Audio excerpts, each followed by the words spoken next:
Hey everybody, this is Rydo and we're back to another recording of Magic the Gathering Arena. Event is complete, who cares? We did that event. So on this Wednesday we've got a little bit of a surplus. No, that's not true. We've got a lot of bit of surplus of video game news to talk about today, so we really are going to try and push it hard so that we don't end up with a ridiculously large amount of extra things. Now, it doesn't seem like there's a draft right now that you could play anyways. A traditional draft, which would cost gems. But otherwise, a ranked draft is just this one, Guilds of Ravnica, that we had already done. And it would just give us Guilds of Ravnica. That's good because we already have, we're a little low on gold. I spent some on those Nyx card skins, and that was probably a mistake. And now we've got our new daily deals, featured deals. Card backs. Sleeves probably are worth more than a specific skin is, but none of them are actually worth anything.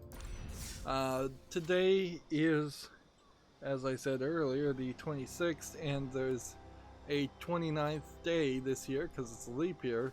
So by Monday we will be done with this month, and that means, well, apparently it's going to end in 2 days.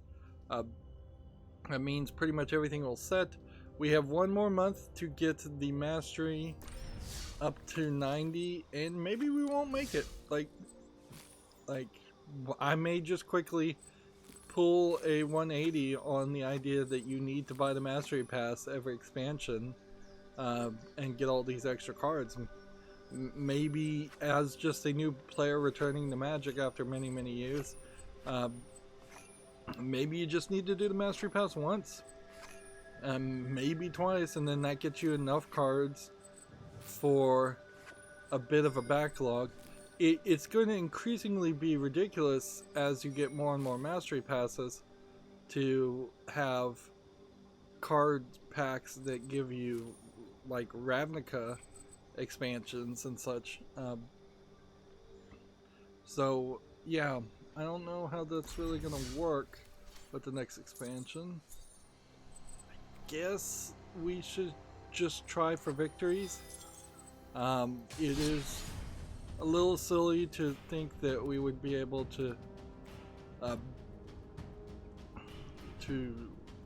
do anything else, and I really don't care enough about brawling. It's impossible for me, as somebody who's just playing Magic Arena, to get into the idea of wanting to play a commander deck and brawl when they are either forcing you to pay about $12.50 to get the Brawler's Guild Hall to always be able to brawl, or you can only play for free on Wednesday. Like, just a stupid thing there. Instead of using a carrot approach, they're literally using a stick approach to try and convince people to play Brawl, or probably more accurately, they're trying to convince people not to play Brawl because they don't want people playing Brawl, they want them playing Standard, which doesn't work for a lot of people because, let's face it, the people who are tired of Standard are still going to be tired of Standard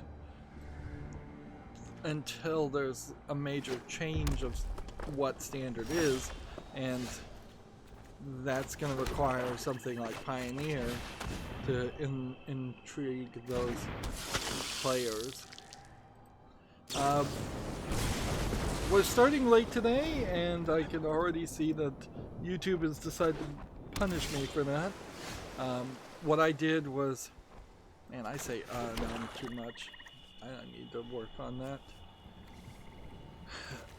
I decided last night to to go one more hour, one more episode on Batman Arkham Asylum. I'm doing something weird here this time around on this game that I shouldn't really do, which is watching other YouTubers. I've watched 2 other YouTubers, like critical reviews, retrospective reviews of Arkham Asylum, or the entire Arkham series was one of them. And that obviously would be coloring my my opinions.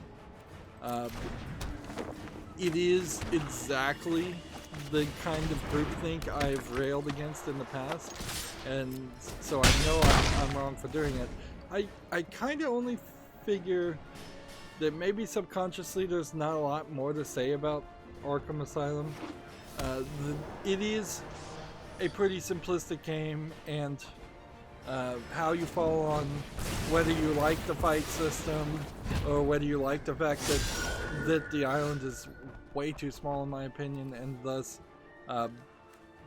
you have a lot of collectibles, way too many collectibles in my opinion, right next to each other. Like you can be, compared to a modern open world, or even compared to Arkham City, you're in a single room, and in that single room there might be 3 or 4 collectibles, sometimes directly next to each other, often not really even gated by any ability you wouldn't naturally have.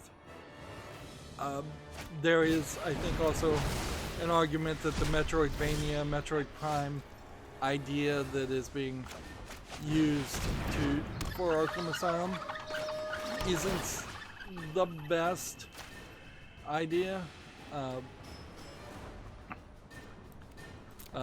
compared to, say, let's see, do I want to attack with anything? Well, I can attack with that. That would probably be fine, but you know what, I'll just do no attacks this turn. The idea, a lot of my problems with Arkham Asylum, of which there's a few, is the idea that Batman, the Batman I imagine in my head, which is closest to an approximation of Batman from the animated series. He's supposed to be a detective, he's supposed to be always prepared. I mean, he's notoriously the one that's always carrying kryptonite in case Superman goes crazy. So the idea that he would have come back just from capturing the Joker, and his utility belt was not fully stocked with abilities that yeah, I'm just gonna activate this because I don't see a reason to push my luck. Like, if he can somehow counter this, then I guess he deserves the win.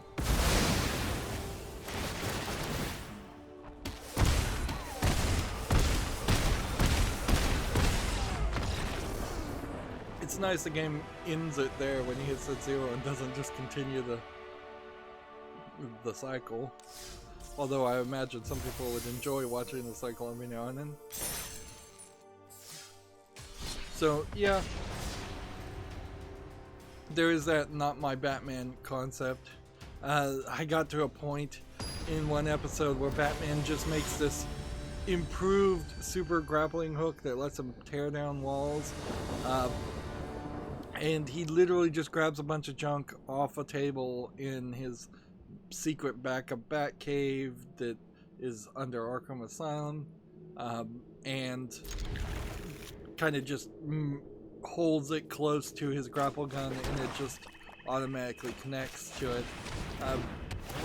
Whereas that doesn't really feel like a characterization of Batman.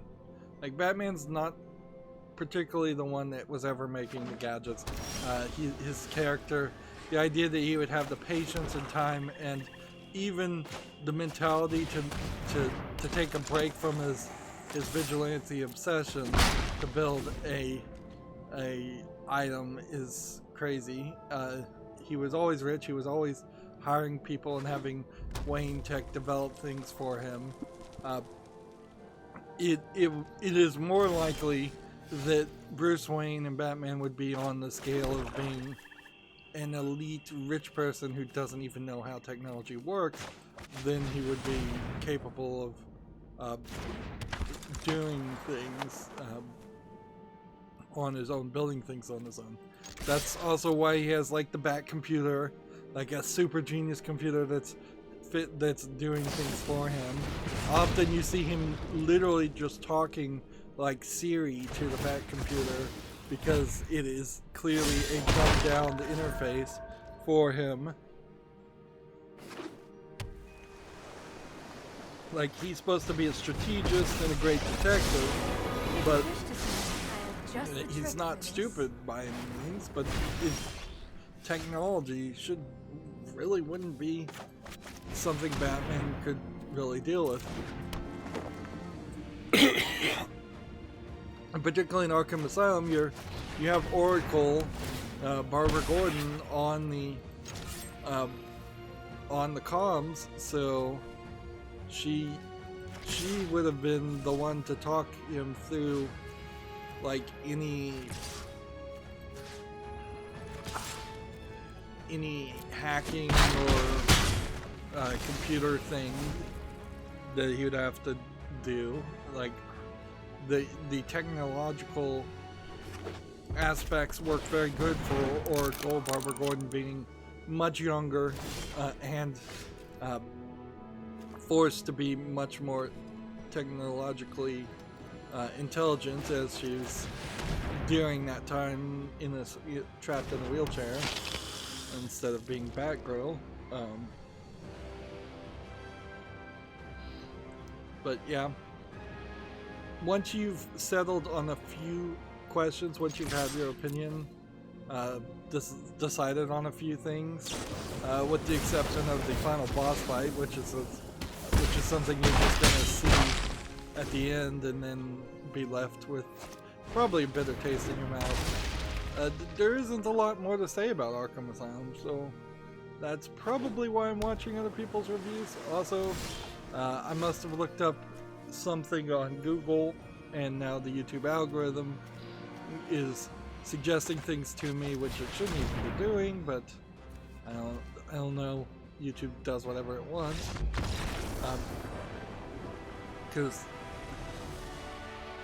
So you know what I did, come to think of it, there's a secret area that I could not find while recording one episode inside the warden's office that you have to blow up 3 times, and it has like an Easter egg for Arkham City, and nobody found it basically until the announcement for Arkham City was well underway and people already knew the game was out. So I half suspect that they retroactively patched it in.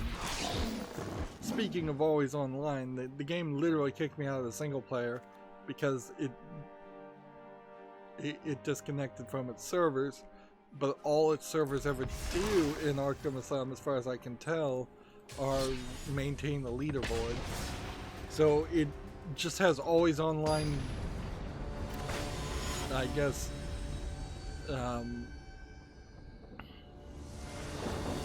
what is that? I want to say DLC, but that's not it. DRM, Digital Rights Management, yeah. It has like some kind of custom always online digital rights management or something that it is running that if you're playing offline, if your server is not connected, maybe if you start the game with everything off, or block the firewall request that it made, I think it made a firewall request, then maybe you could play it offline mode to start with. But really ridiculous to be kicked out of a single player game just because the network connection was lost for probably a minute or two. It does have a decent checkpointing system, so I didn't run out of lose any real progress. It'd be kind of hard to lose any progress, frankly. Let's see. Well,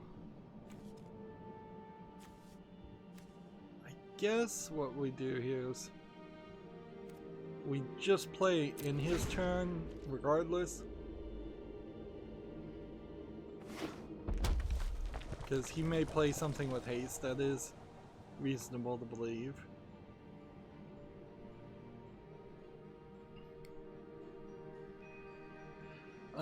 I don't think I'm gonna play Arkham City anytime soon, maybe 6 months down the road.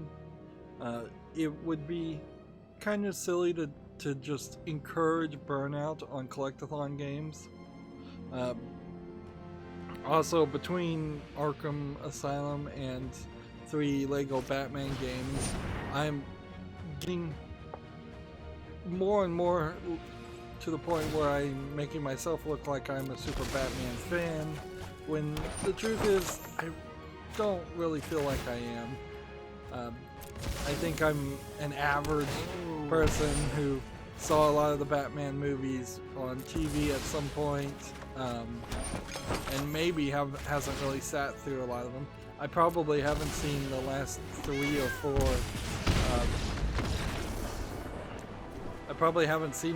4 Batman movies that come out. I didn't watch Joker. I don't really care about it, most of that.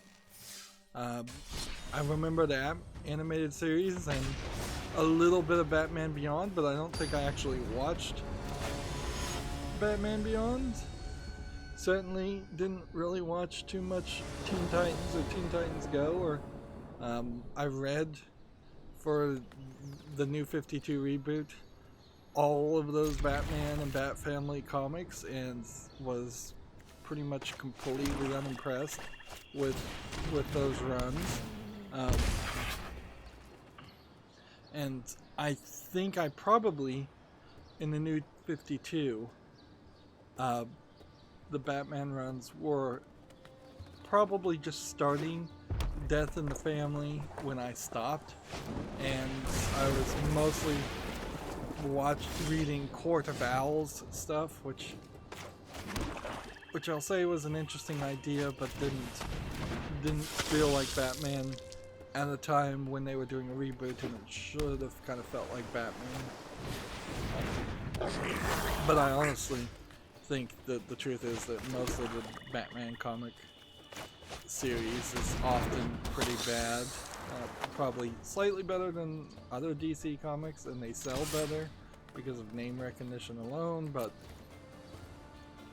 yeah, you're not really guaranteed a great experience. I found out that the Arkham Asylum comic book that is the loose reference for the Arkham Asylum game was written, or I think written by Grant Morrison, the maker of Watchmen, which his name does have an air of quality to it, but the comic book was incredibly darker and really did not in any way fit for the rated T15 video game. And they took the general concept, they didn't really tell the story. From the looks of the screenshots I saw for the Arkham comic book, it seems like it was much closer to a Sandman type horror story than anything else. So yeah, I've got 2 goals I need to do after today and over the weekend. Is 1, I need to schedule all those videos and put in all the data that I uploaded, and then 2, I need to free up more space and continue the upload chain.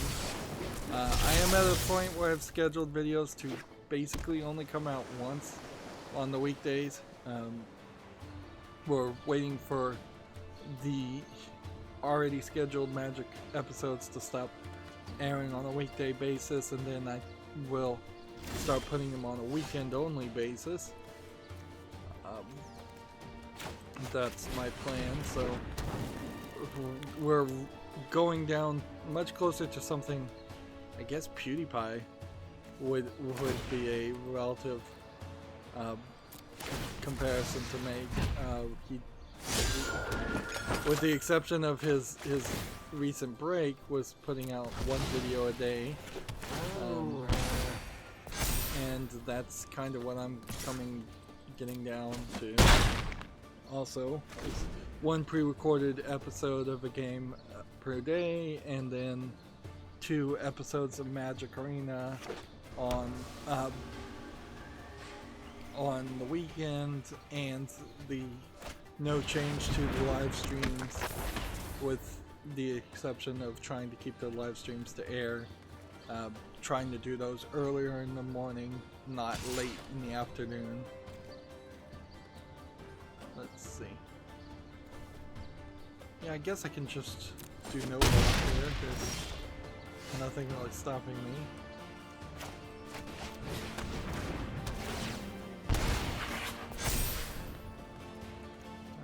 And then you just attack with this one and this one, and you can't do nothing about it.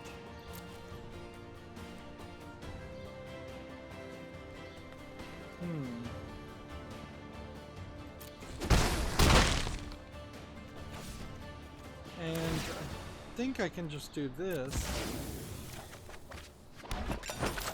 and then do this, and I think I just win. So no need to let them go to their turn in case they had some kind of solution there, which they almost certainly wouldn't. Alright, we are speed running into victories. Alright, let's start covering the news, since there's really nothing else to say as far as the accountability section. Huniepop 2 has been delayed due to the developer's health concerns. Huniepop 2 was introducing the concept, well, if you don't know what Huniepop is, it's a match 3 game slash sex dating simulator. It's a dating simulator that, well, at least the first game was a dating simulator with, once you had gotten your relationships up to the highest with any one girl, then you could have a sex scene with them. That was still a match 3 minigame.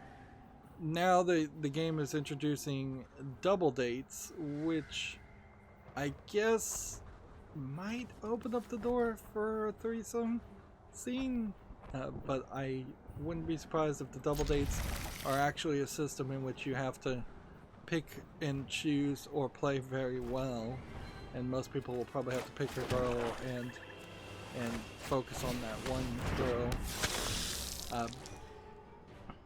So let's see. Huniepop 2 was supposed to be out relatively soon. Everything was going well. They put out, he put a trailer on his YouTube.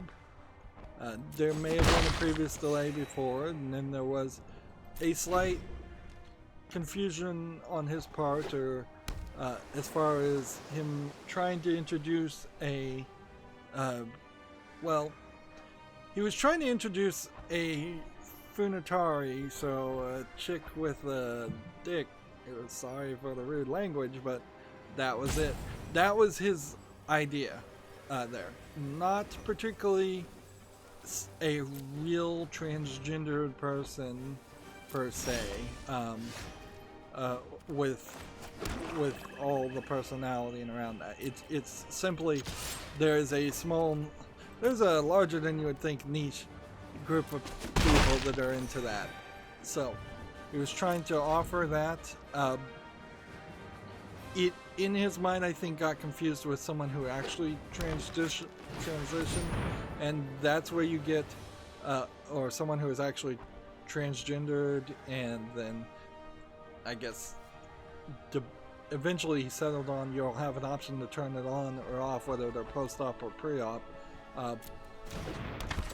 But there's a problem with certainly people being upset around the idea of fetishizing somebody who has a mental condition that they have to go through major surgery.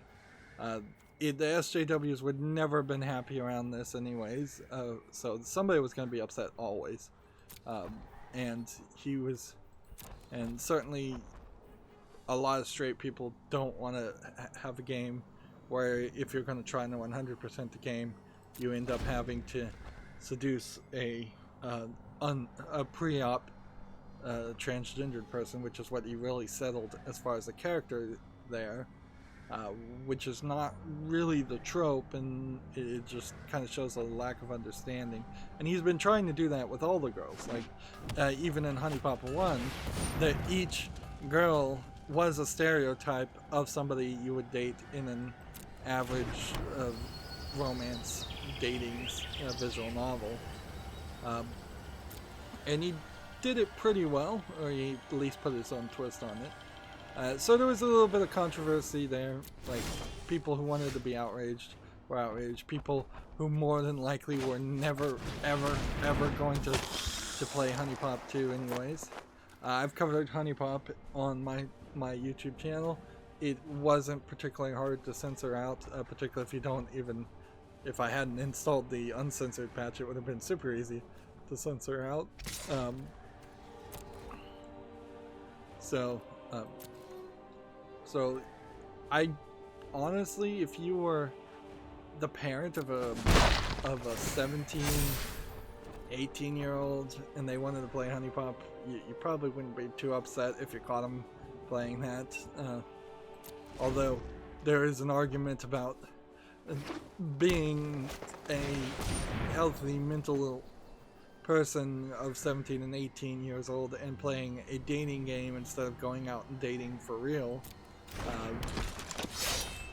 Like the bigger danger is you're raising an incel or just a socially awkward person. Let's see. What does this do? It wants to exile this card. Alright, well then we'll do this.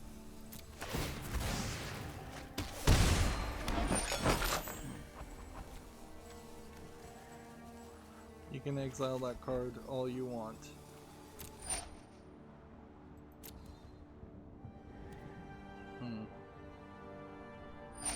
So it was delayed to 2020. Now it's being delayed even further. The quote here is, unfortunately, it seems I have once again developed a serious health condition akin to my mid-2017 health condition issue. If you've been following that long, that will delay Huniepop 2, an already very delayed game, more. So, I sincerely apologize. I don't know how long it will take for me to fully recover, but I must prioritize my health for however long the healing process may take. Now, the thing about Honeydev compared to Yandere Simulator's developer, Yandere Dev, is Honeydev released Huniepop 1. It sold really good. It was, whether it was just everybody was in on the joke or people secretly liked it, take your pick. But it sold well, and so a sequel being delayed has a lot more credibility in my mind than the original. Now, what is his health problem?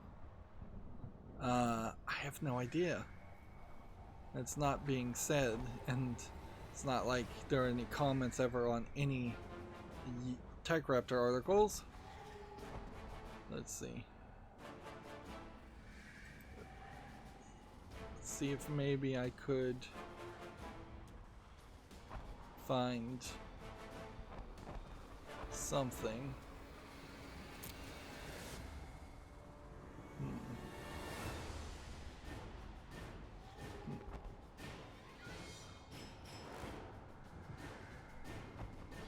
I mean, I guess I could search. Maybe he's just being private and he never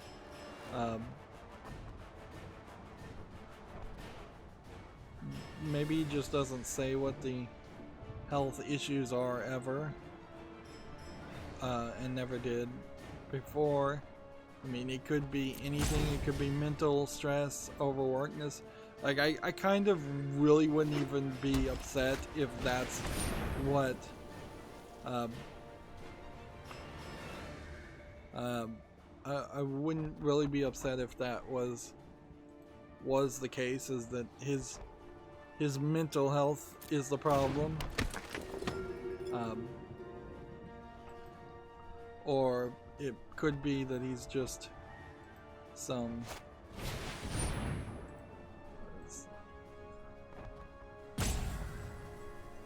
it could be anything, frankly. Let's see.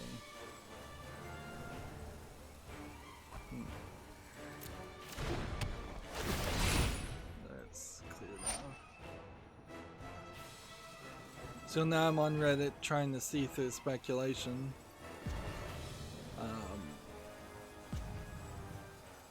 So this guy wants to exile that. So instead we'll do that. And then resolve.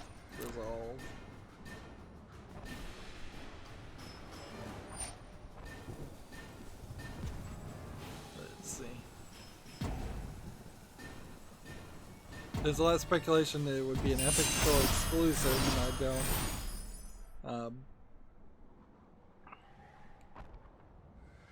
This might be.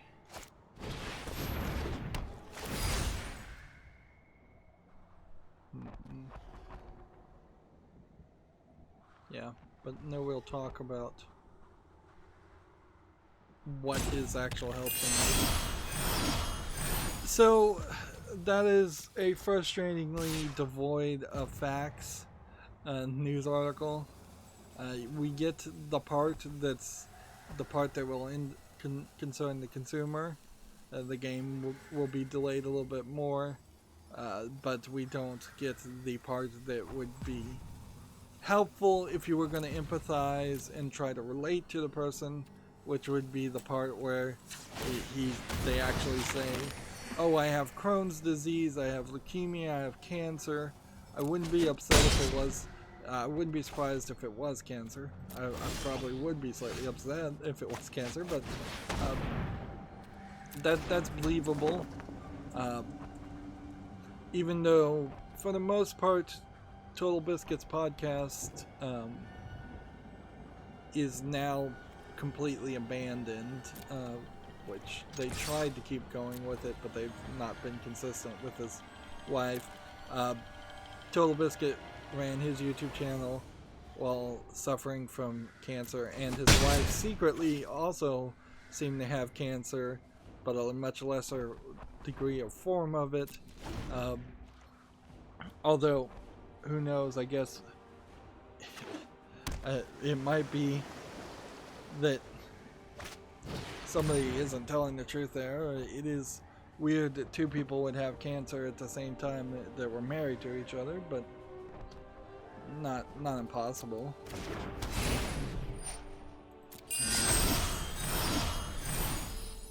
And Total Biscuit died, so if he was faking his cancer, he faked it really good.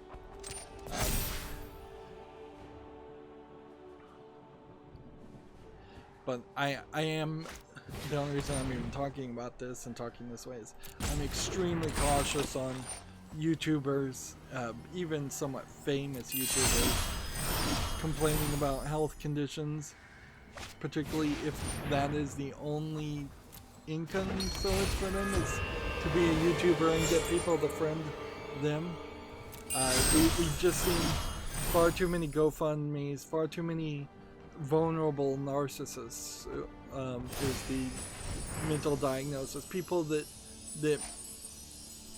fake illness or exaggerate illness to get people's attention. Whereas I would say, and this is just an opinion, I don't think the Huniepop developer needs to fake anyone's illness to get someone's attention. He's already getting plenty of people's attention just by creating his games. So yeah, but yeah, I'm not trying to align or accuse anybody of anything, but you have to be really cautious, and you have to be a little disconnected anyways. Like, just straight up say, well, this person may have cancer. I can't really, most people can't really take on the burden and the weight of the world. So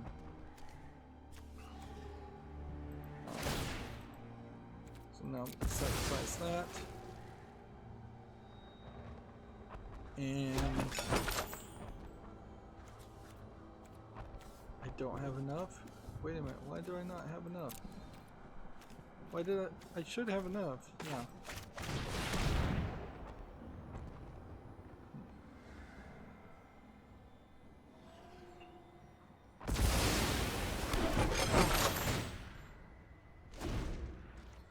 Alright, so now I've got a decent amount of health if I can eat all this food.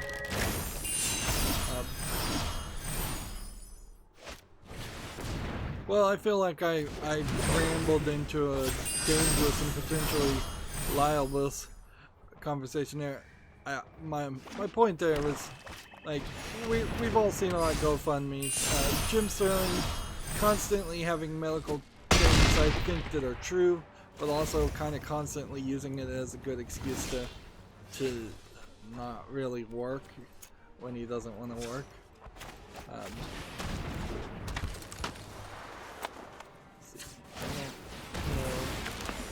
If I can eat enough of these to get my health all the way up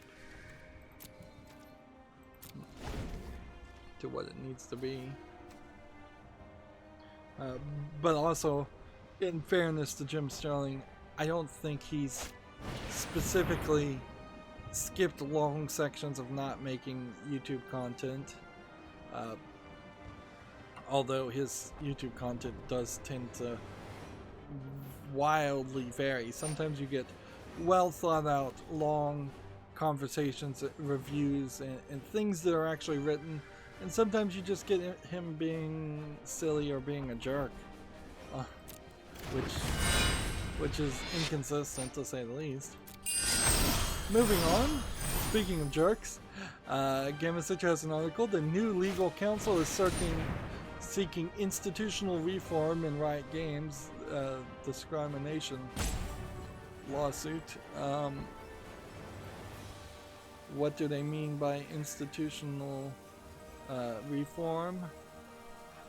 Let's see.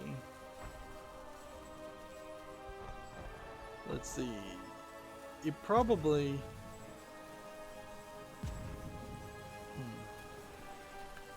So here's a quote. Our well-qualified statisticians are already analyzing pay data. We intend to recover the compensation due to the women of Riot Game and achieve institutional reform in order to level the playing field for women. So it's legalese for saying we're going to make sure that we are paying the women the same as the men so that they can't sue us again. Which, no duh, that probably was part of the settlement agreement and the requirement, and it would just be in Riot Games and any company's best interest to, at least on paper, have mathematical justifications and tricks to justify why people are paid certain ways. Or you could just be simple about it and pay everybody the same, but that would be communism, or at that point.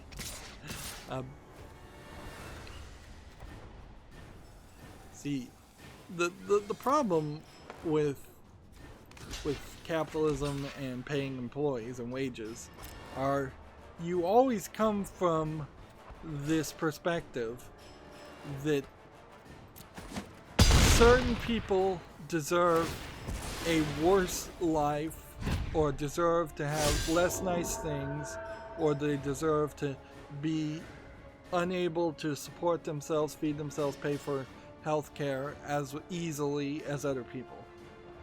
That's the difference between somebody that gets paid minimum wage and somebody that gets paid $1 million a year.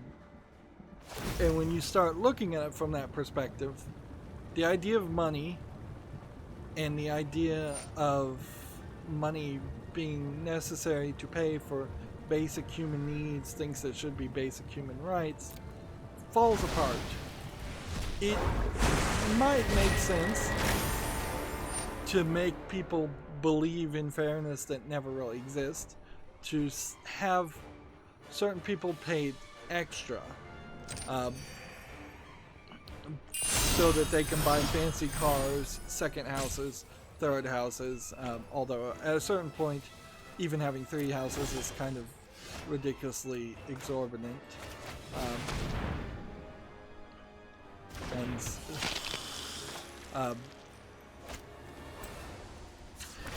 But the thing that's missing around that idea is basic needs need to be covered, and often basic needs aren't covered, and basic needs are getting commingled by the same currency, the same credits.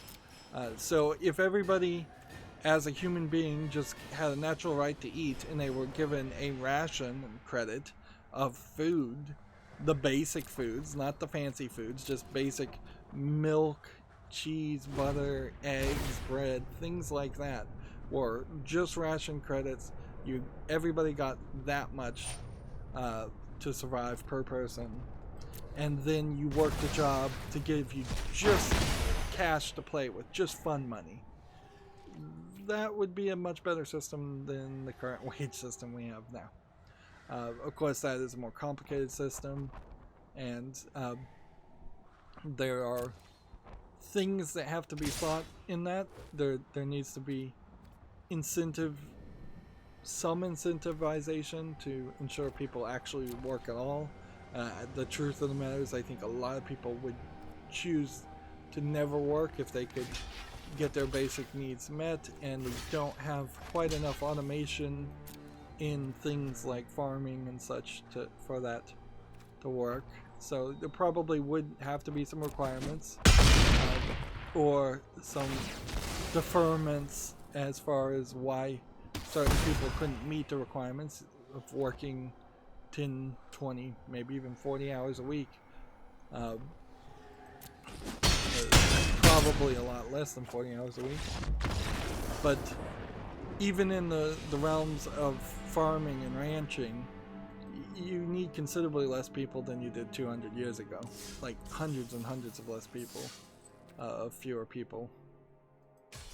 So that's not the kind of work that people are usually doing. Most people in the United States aren't farmers or ranchers making food that they eat or consume themselves. Most people are working in services jobs or in retail jobs. A lack of focus on consumerism can easily eliminate retail jobs, and most people would quit their retail jobs because they don't pay enough, and there's no need to really prop up the retail economy as much as it is propped up, in my opinion. I'm getting into an economics rant here.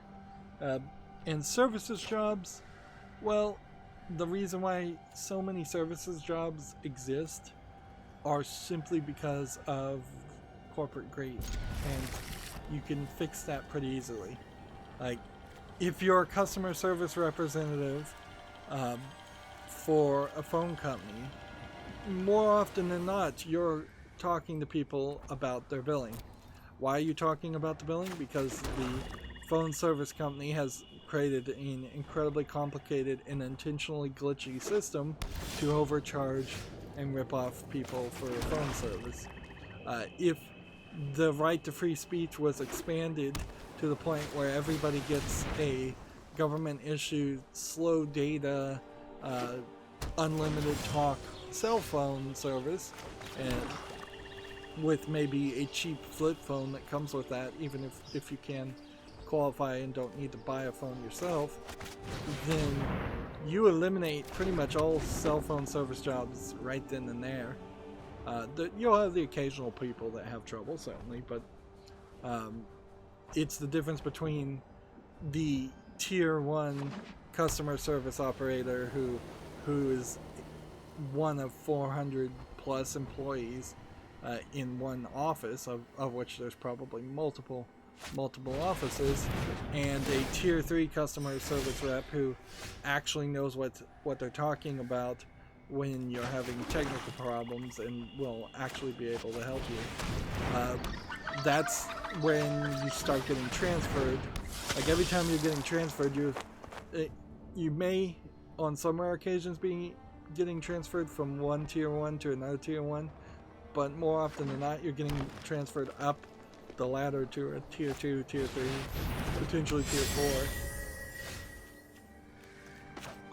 So a lot of those jobs can be automated.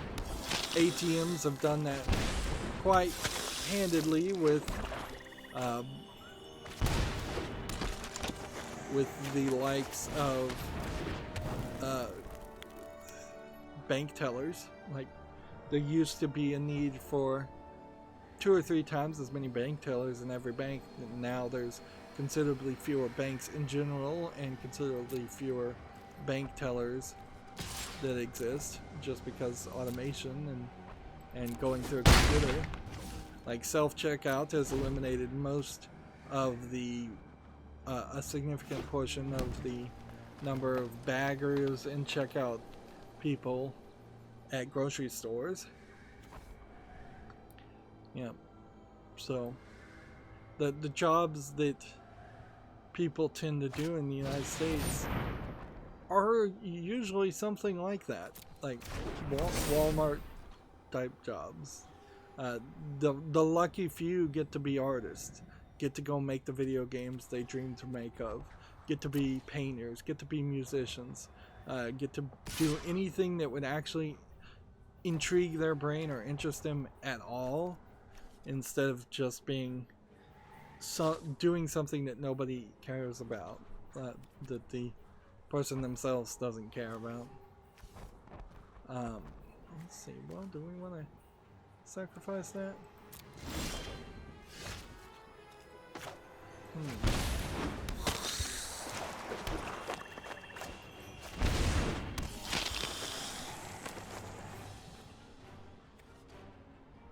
Okay.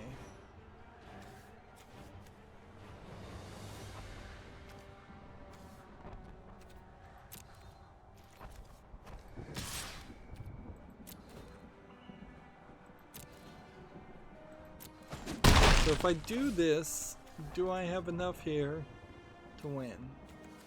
I don't think I do. I think I'm a little short. 4 or 5, yeah. I need 2 more damage and then I'll win next turn. And this guy I don't think would be able to do 7 damage. He's playing white, blue, green, a 3 color, so I guess maybe he might have a spell in his hand to do some damage. But that's about it. Moving on, we got tons of games. We're going to try and rush through these. We have a game here called Smart Moves, which looks like it might be a Crypto the Necrodancer game. Otherwise, it is just a pixel graphics top-down RPG. Like, let's see. Yeah, you hit these guys and then they move in specific patterns based on how you move. Yeah, so it is a Crypto the Necrodancer clone without perhaps the music. This is $5.59 discounted, English and Russian. Generally speaking, I don't think I'd ever actually be able to play Crypto the Necrodancer on anything other than its easiest mode, which I believe doesn't actually make you play on the beats. That was kind of what was intriguing about the Cadence of Hyrule spin-off game, because that was definitely something different that could have happened. Alright.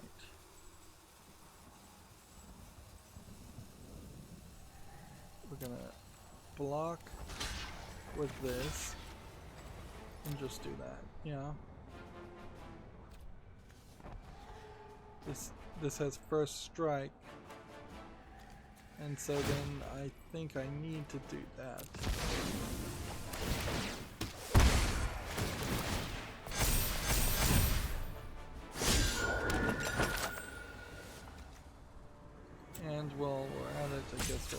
sacrifice of food.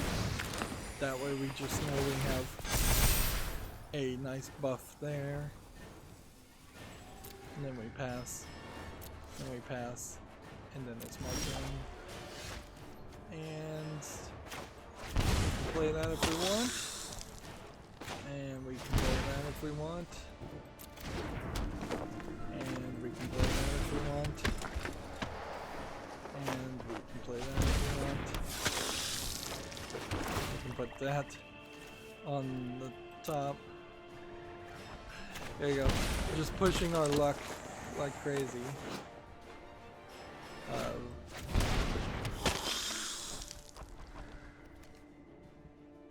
And I could attack, but it's just easier to do this than it is to do anything else.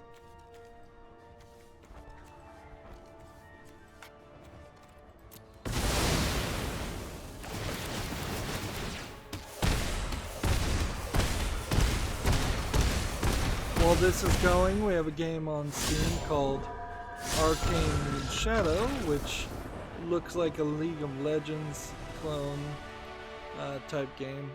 MMO, real-time strategy, play versus play is what it's tagged as. Well, I threw in MMO, real-time strategy, and PvP. It's early access, it's free to play, it's online only with in-app purchases, it's English only as far as the language. So this looks fine as a League of Legends potential clone. Maybe it's a little simplistic for how big these are. It might be a little bit more zoomed in than you would prefer. It does kind of look like it's a mobile game being ported to PC, like a tablet game. But it definitely is not my kind of game, so that I'd ever play. So we'll move on forward. We got another commander card. And some more mastery things. It'll be irritating, I suppose, if it turns out that I don't get all the skins, but you don't even get it thrown in your face if you don't get all the skins. So, like, as soon as this mastery, Theros mastery is gone, they'll just move on to the next mastery, and you would never have a way of filling in whatever you missed, and you kind of would forget rather quickly.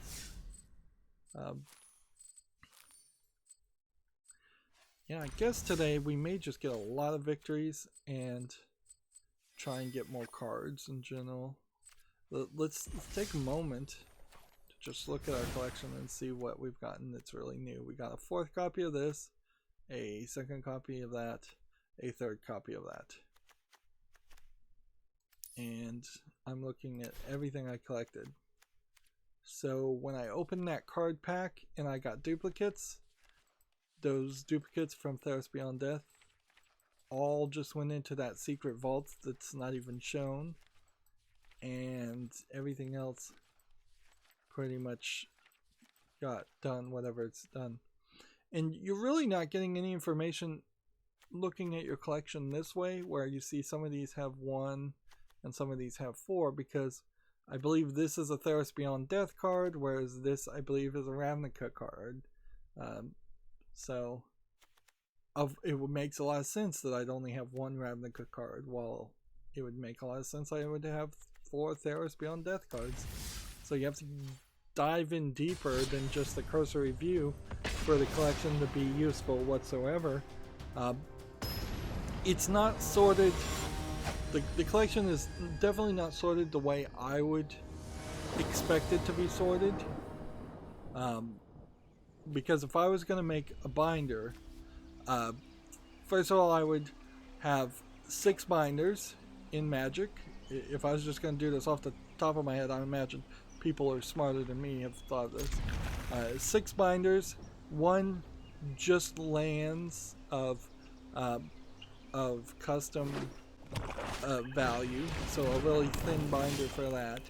And then I would have a box for basic lands, and I probably wouldn't hold more than 60 of any basic lands, and I probably would only hold the most interesting visual basic lands that I would want, and I would double sleeve those and actually play with those, and everything else would just go in a box or be given away.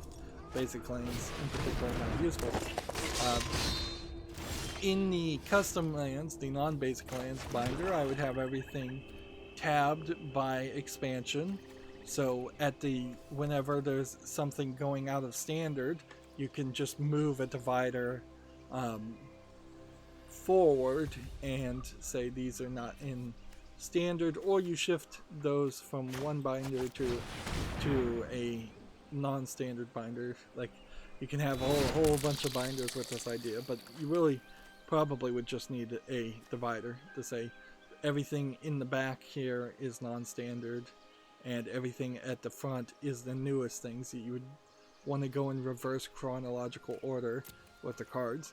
Same would be true for each of the other 5 colors. So you'd have a red binder with red cards, a blue binder with blue cards, and ideally you'd want the binders to actually be that color, so it would just make it nice and easy. I'm sure somebody makes some Magic themed binders that are overpriced like that. And after that point, you would want to start subdividing the cards with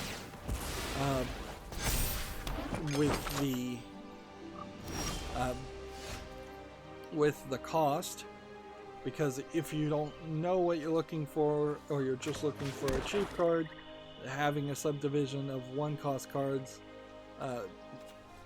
solves that problem quite easily. And then you would potentially want to subdivide your cards under cost alphabetically.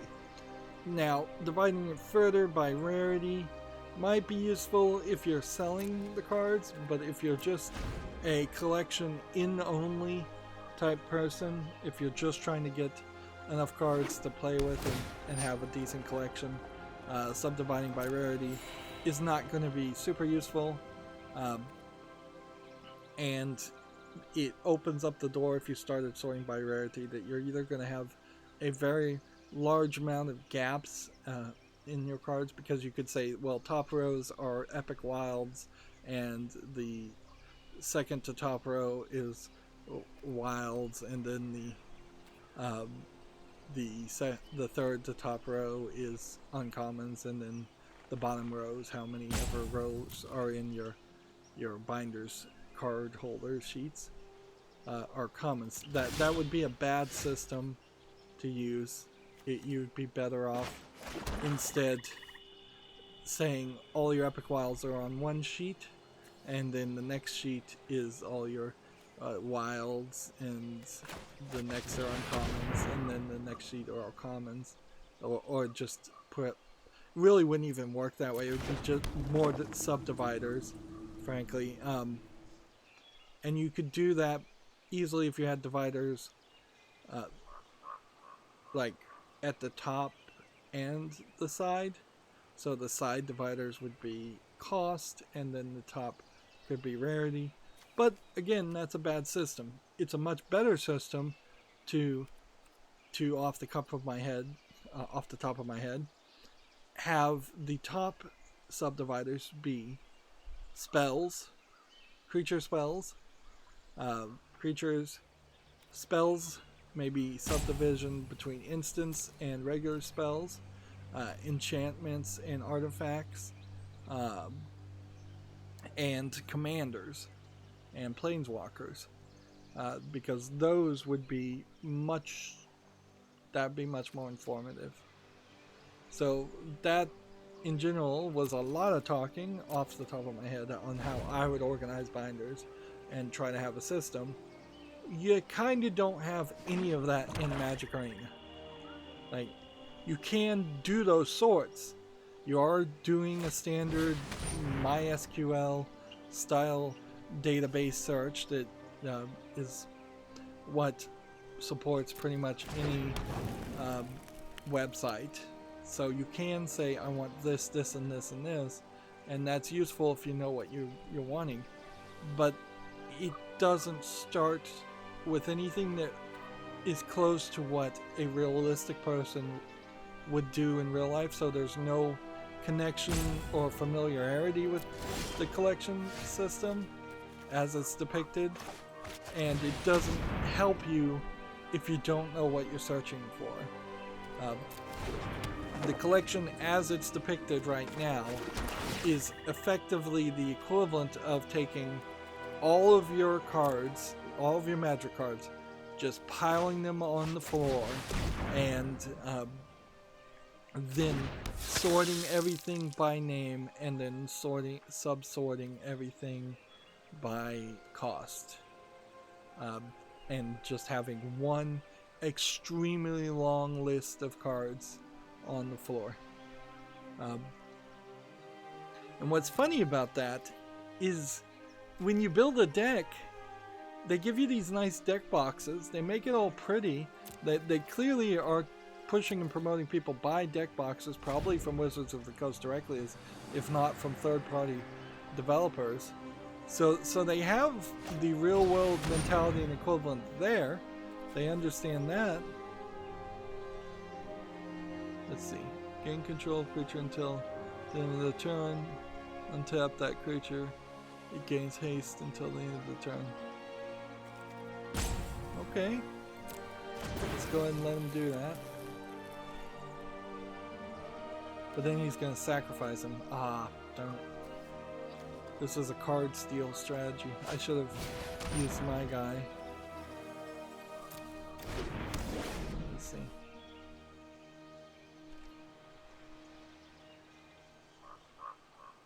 What did this do?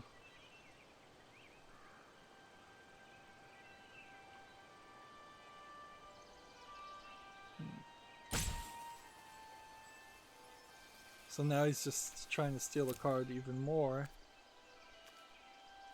So he stole the card to steal the card to steal the card.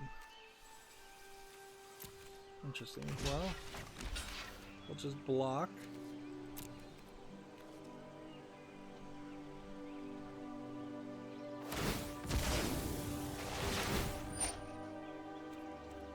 Resolve.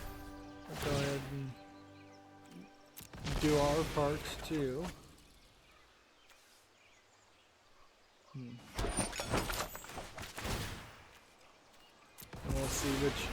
we'll see who's gonna win first.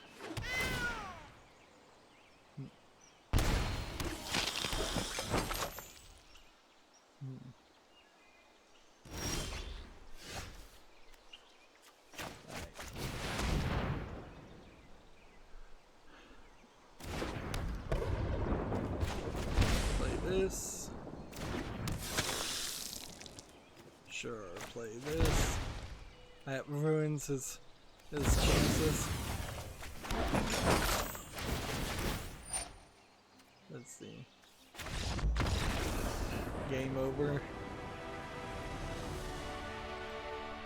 Apparently his strategy in that game was only to steal my cards. And it's a pretty pathetic strategy.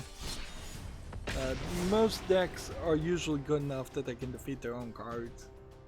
Or at least have a strategy there. Moving on, TechRaptor has an article here. The Tim roadmap promises new islands, player housing, and more. Unfortunately, I think the more that they're not mentioning here is microtransactions. Let's see. This is a terrible background for this. In-game chat bubbles, club management, 25 new Tintin player, emotes version 2.0, 25 new Tintin in-game tournaments, quest, diary, and achievements. Yeah. Oh good, they typed it here for me, so I didn't have to read that. Spectator mode. Yeah. This story seems not to be mentioning the microtransactions, but I'm fairly certain, unless I'm thinking of a different game, I saw another story that did say microtransactions. And an online only Pokemon game while intriguing to a lot of people, it does not intrigue me, and it certainly doesn't intrigue me if it's going to have microtransactions in it. That's the same thing people are complaining about with Pokemon Home, and there's no reason to give a break to the developers of Tim, just while condemning the exact same practices from Game Freak and Nintendo. Moving on, TechRaptor has an article here. Stronghold Warlords unveils an economic campaign. So this is a hype article for a game called Stronghold Warlords. We'll just skip that as we try to rush through these games. Yeah, honestly, if I'm going to get through all these games, I need to learn how to stop ranting. Let's see. Is this an old article? No. But it's an unimportant article. I'll just mention then quickly, Gamasutra has the article designing the offbeat comedy of Crows, Accounting Plus game, which, okay.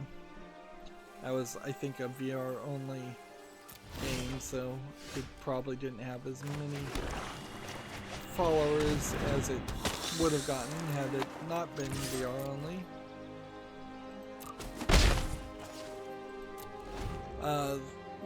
Bandai, I believe, Capcom, sorry, is continuing to release more Mega Man games in collections. So this is the Mega Man 0/ZX Legacy Collection is now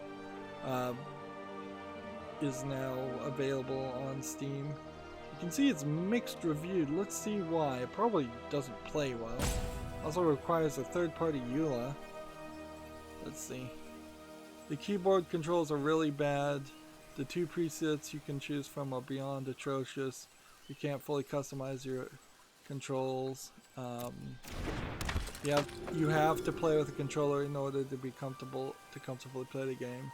You also have to reconfigure the controls every time you play Z Chaser.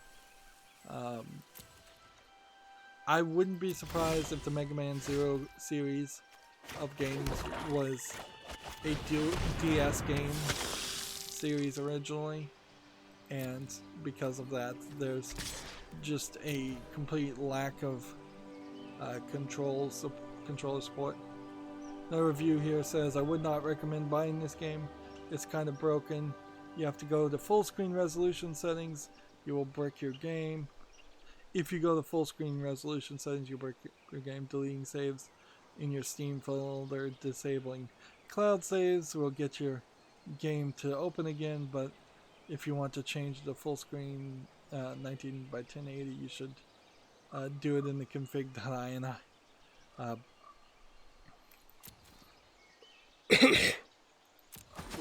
Yeah, that sounds terrible.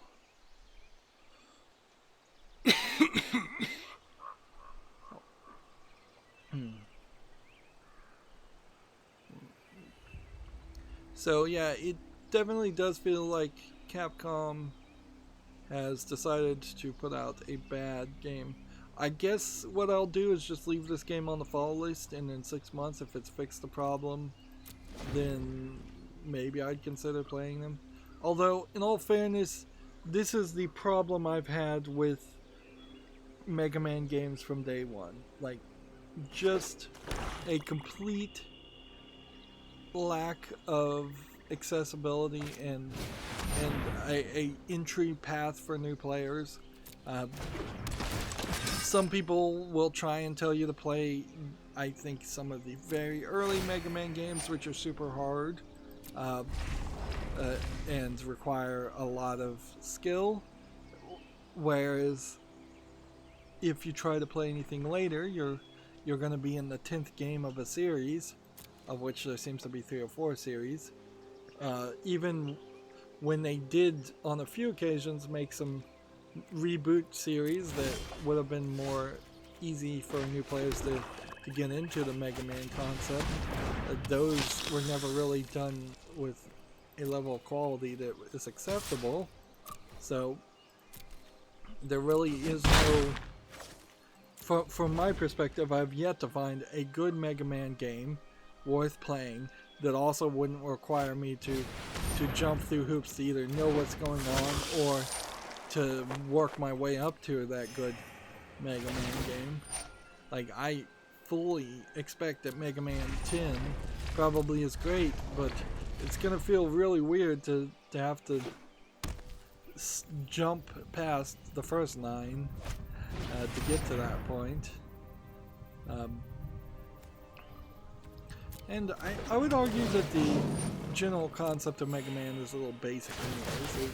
It's an interesting idea. It's almost like a predecessor to a Metroidvania game, but they didn't seem to ever really expand on that. And a Metroidvania, a Metroid Prime game, probably does the general idea of beating bosses and getting weapons that might help you in a different area way better than most Mega Man games do. I'm just gonna let him hit me on that.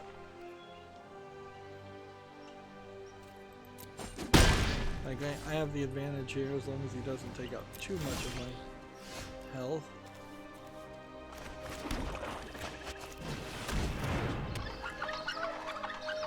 Let's see. Well, you know what? I think I could do this, this, and this.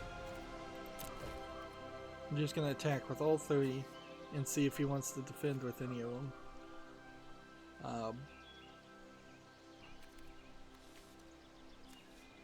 Yeah, that should be fine. And then we'll use the spinning wheel to twist one of these guys later.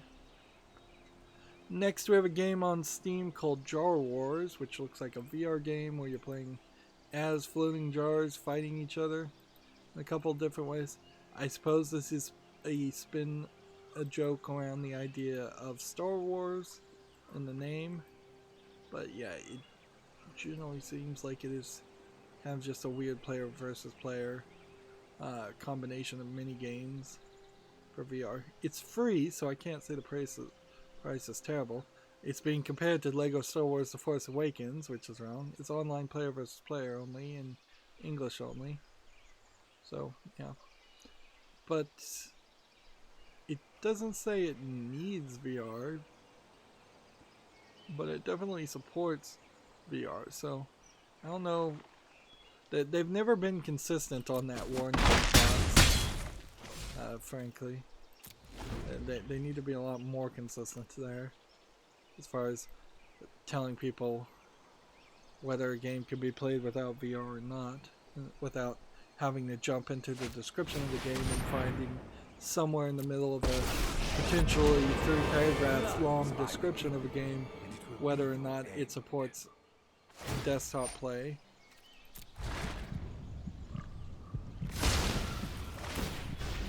Interesting.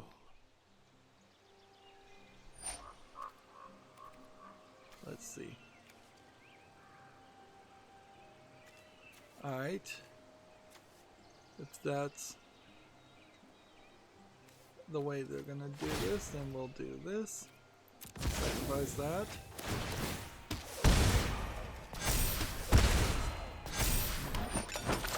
And then we'll do that. So then we'll, I guess, go ahead and sacrifice this.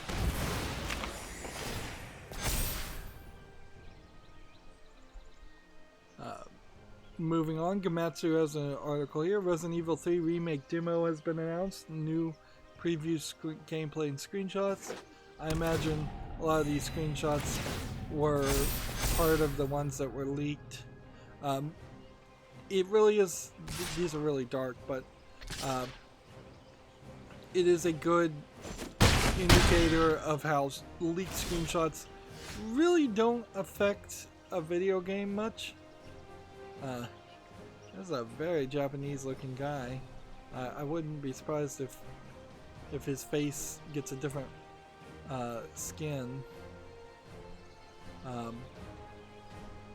for Western release, or maybe not. Maybe in Resident Evil 3 you'll just, one of the characters will be a very Japanese looking rough dude. There's a lot of hot takes on this. It's weird that Gematsu is linking to so many different YouTube videos, but at least they're not trying to make their own. That has to account for something. Alright, well,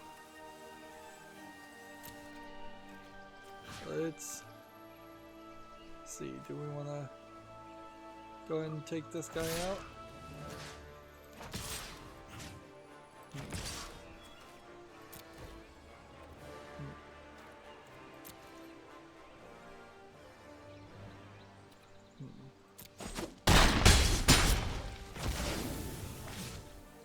Yeah. They ain't got nothing. So yeah, Resident Evil 3 Remake seems to be doing fine. It seems like it was particularly going to be an easy one. The biggest danger, I would say, with Resident Evil 3 Remake coming out so quick and them not, and this is where I think that they're going to drop the ball, the people in charge of the Resident Evil series, is I think that they are rushing to make a Resident Evil 3 remake when they should be probably buying themselves some time.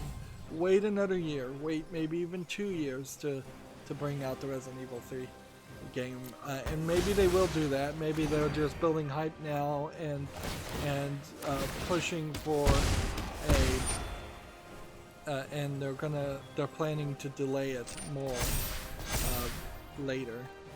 That could be the case. It's not guaranteed that that's going to be the case by any means.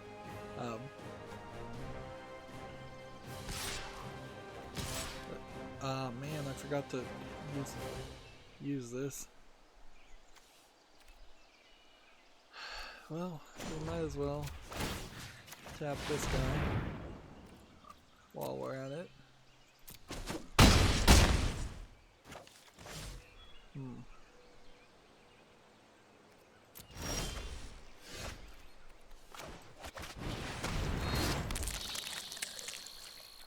Okay. So how are we gonna do this? We need one to defend,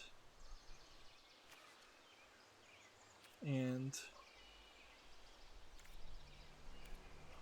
yeah, we're gonna have to just take this a little slow, so I'm gonna just attack with one here. Yeah, so because they're not building in an extra bit of buffer there for the inevitable needed Resident Evil 4 remake, we're gonna have this situation where after the RE3 remake, they've either got to release the next Resident Evil game, Resident Evil 8, which they probably need to do anyways, and then there's going to be a dry spell, because they're definitely not going to be able to get away with once again remaking Resident Evil 1 and Resident Evil 2. They might even get away with remaking Resident Evil 1 and some of the side games, but they're not going to get away with remaking Resident Evil 2 again.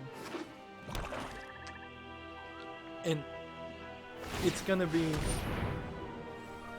diminished returns as they start to remake after Resident Evil 4, which is the best-selling Resident Evil, if they start to try and remake Resident Evil 5 and Resident Evil 6. Resident Evil 6 in particular is going to be a very hard sell, and there's no path in which they can really remake 7, since that's practically a brand new game.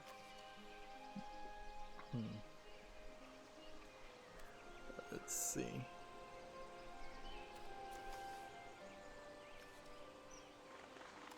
Do we want to block this? And then do I sacrifice now or do I pass now?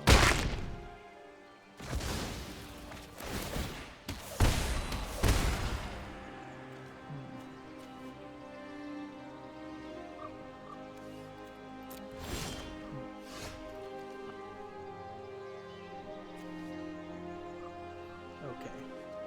can I play this to sacrifice one of these? And then can I play this to sacrifice the other one?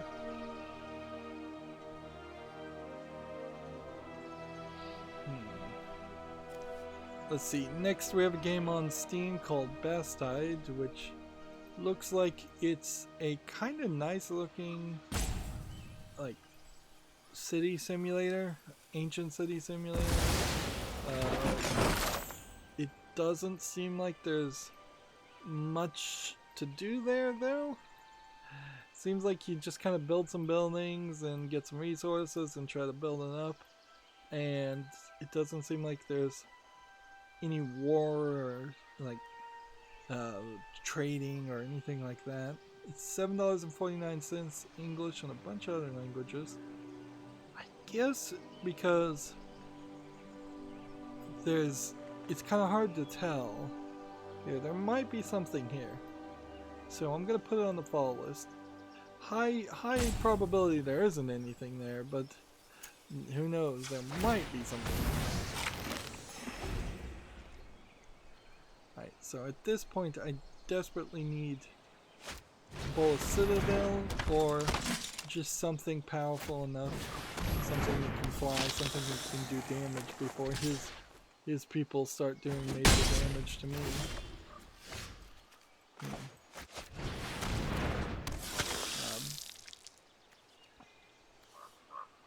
Let's see. Might as well sacrifice another food. And sacrifice another food. And then in the turn. Open Critic has an article here. Platinum Games reveals Project GG from Hideki Kamiya. Not to be confused with Hideki Kojima of Death Stranding fame. So it's, I believe, the second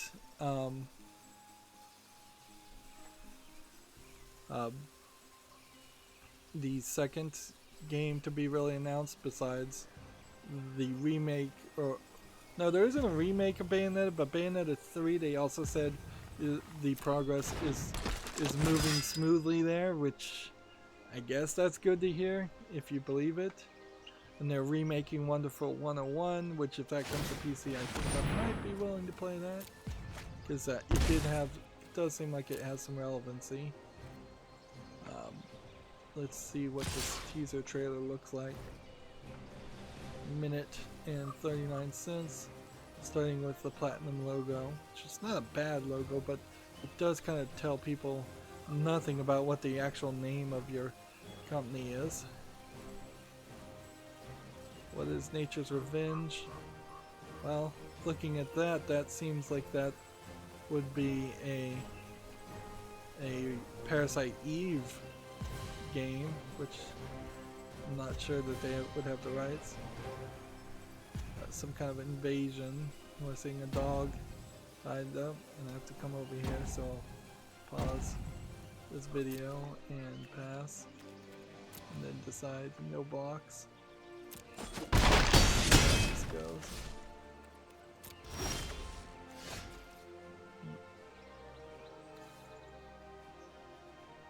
Okay. Got this like that. Next attack like that.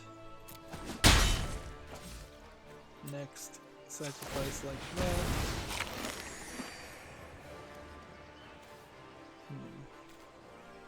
In the turn. So he's got 3, 6, 9, 12. Is there anything I can do to survive this? I think I can do this. I'm probably gonna lose here.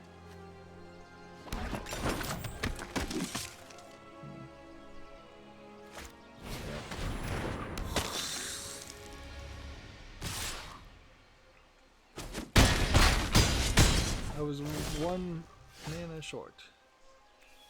Okay. Well, the smallest of creatures wins the game for me.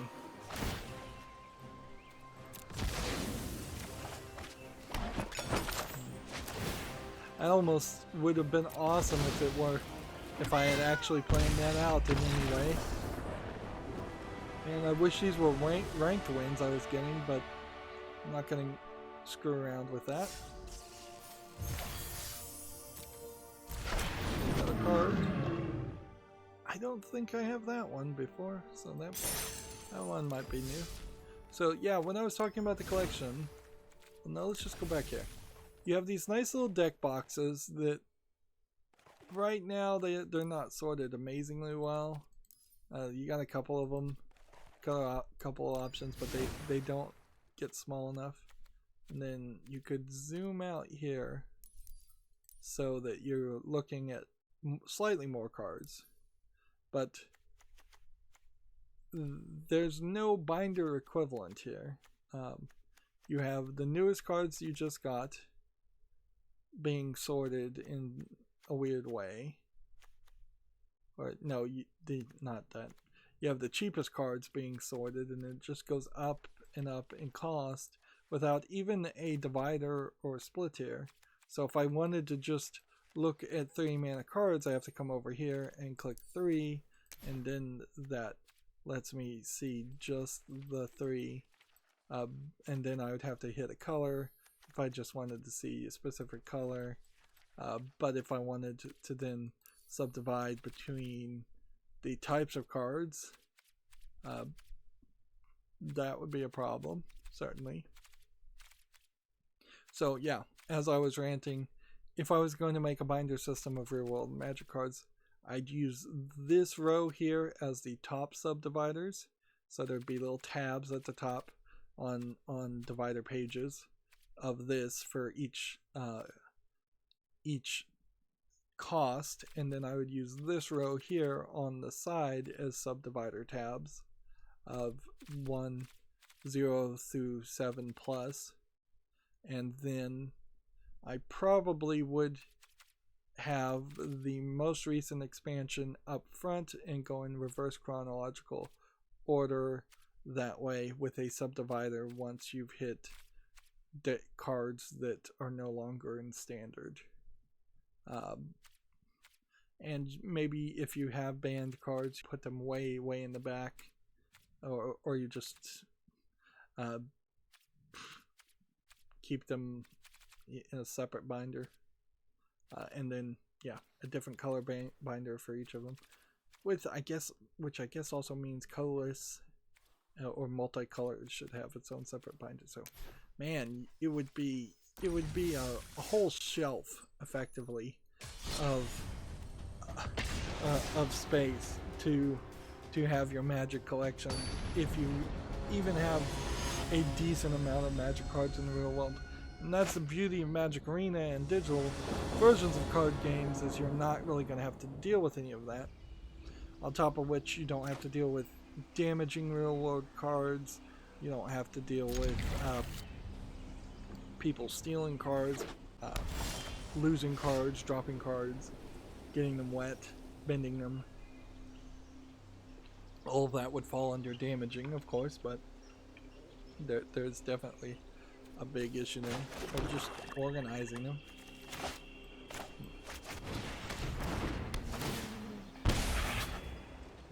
Alright, back to this. So it seems to me like there's some Magic users protecting a real world looking dog from a collapsing building that seems to me like it's either a big smoke monster or something else. Dragons. Yeah. Seems almost like it's a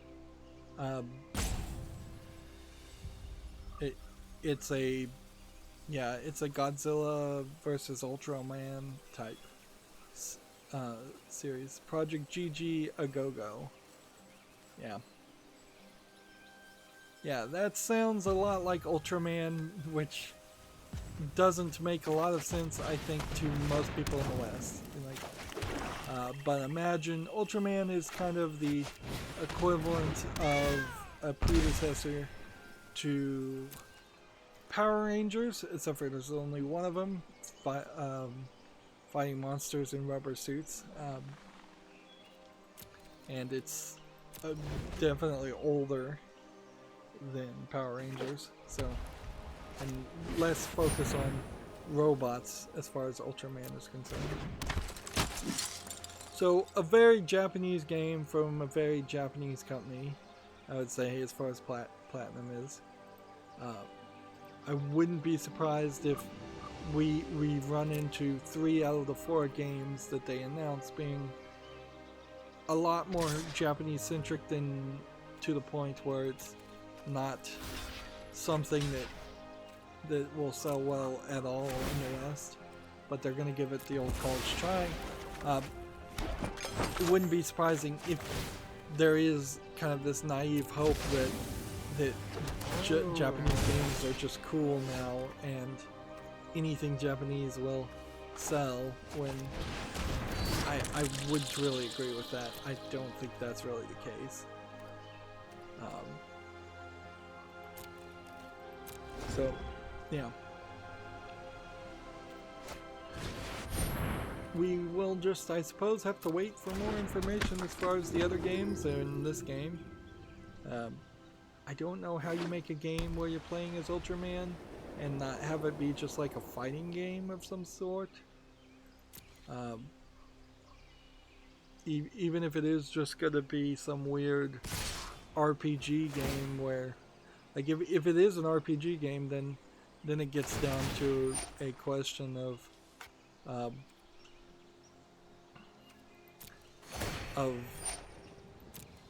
are you effectively just dungeon crawling on a very large scale, running into the same 20 or so style of giant creatures that you're fighting, and then you're just doing some kind of like either real-time combat or turn-based combat like any other dungeon crawler. Let's see, how did that guy get more counters? Well, we'll go ahead and block that and then do that because that's the right move.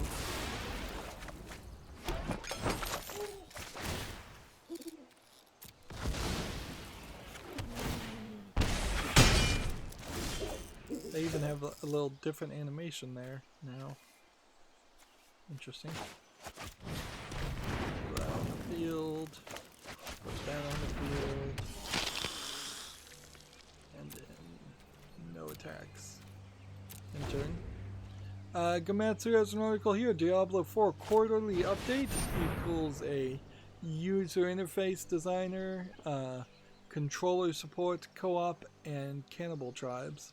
The first in a series of quarterly updates. The idea that controller support has not existed for PC up until this point is insane. It is, I suppose, equally insane to think that too many people want to jump back in bed with Activision Blizzard and play Diablo 4 when there's enough Diablo-esque clones out there to play instead. That I think have more interest, or would be have more of a player base. Let's see. The UI designer actually sounds like an intriguing idea where you could move around the heads-up displays. I believe The Witcher 3 allowed some of that. But I never really did anything with it. For a game like Diablo 4, if it was going to be your main game, if it was something you were just going to play non-stop, though, it does make a lot of sense that if something is irritating you, you should... oh, here, can we... Indestructible. This one is not indestructible, so let's go ahead and do that, that, and that. Then block, and then sacrifice that, and then activate that, sacrifice that, and then put that back on the field, sacrificing that. Oh, and put that back on the field, sacrificing that.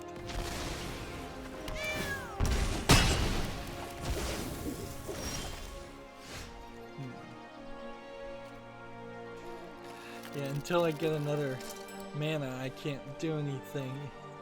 But in a weird way, I kinda don't need to do anything either. I can just end the turn. Yeah. It's a nice little addition, certainly for Diablo 4. I guess if anybody out there is willing to still do business with Activision Blizzard, I don't know why you'd want to do that, but it's nice to see games being improved. Although some of that, like, controller support for Diablo 4 should have been day one, considering how Diablo 3 had controller support for the console versions, at least from day one, and it's so yeah, there really is no reason. And as I say it out loud, I guess Diablo 4 was announced and came out and I completely missed it, because I'm thinking of Diablo 3 right now. I'm thinking of that game that came out for the Xbox 360, and I guess I've just been assuming that game had just been constantly getting support as a game as service type product, without realizing that they had announced something. Isn't Diablo 4 the game they announced with the teaser that... I guess Diablo 4 is not even out yet. They put out a teaser of it to try to win people over. Yeah, and I've forgotten about the teaser and the announcement completely. And Activision Blizzard's not doing good as far as controlling the message in my mind. Yeah, it was a teaser with a, like, sexy serpent lady or something like that. Like,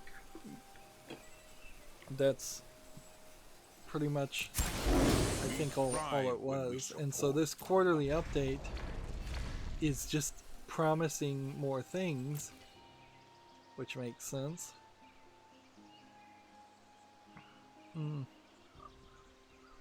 Geez, if I can just hold back this guy for a while. I think he's probably screwing with me and just raising up his health as much as possible, because there's enough here where he could attack, and I could only defend against a couple of things.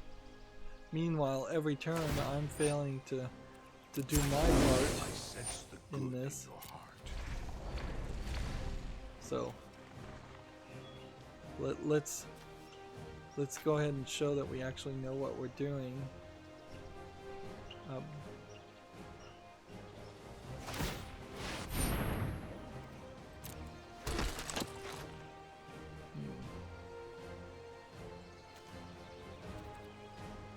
So we pass here until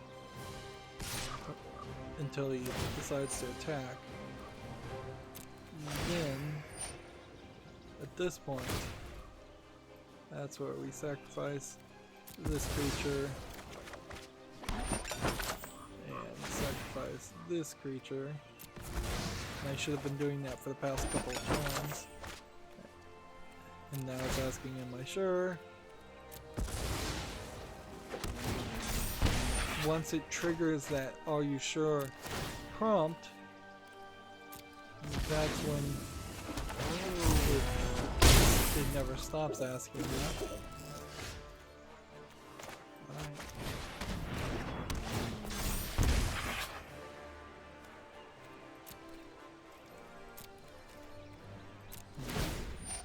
TechRaptor has an article here. Awry and the Secret of Seasons has been delayed until summer 2020.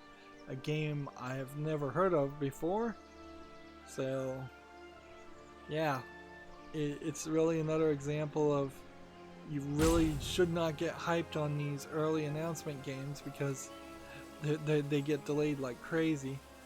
This is a notable delay in the sense that it's getting, at least for me, its first bit of my first look of the game, my first bit of information I hear about it is that it's delayed, which inherently has to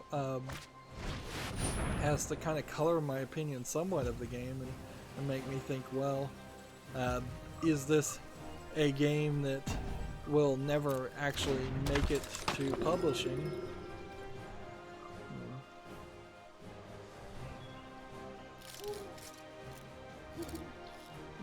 Magic is so bad about these timers.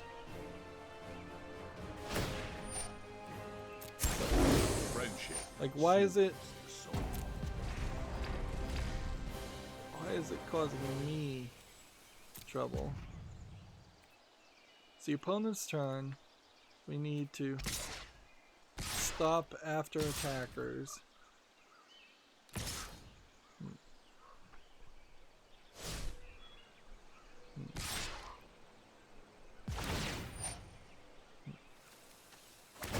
Resolve this that way, and resolve this that way. Play this, yes, I'm sure.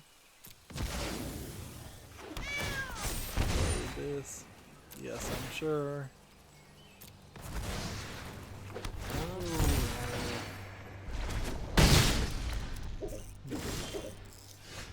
Finally. Now you're gonna get it. And that's why you mulligan and have at least 3 lands. Like, I had to work really, really hard to just survive.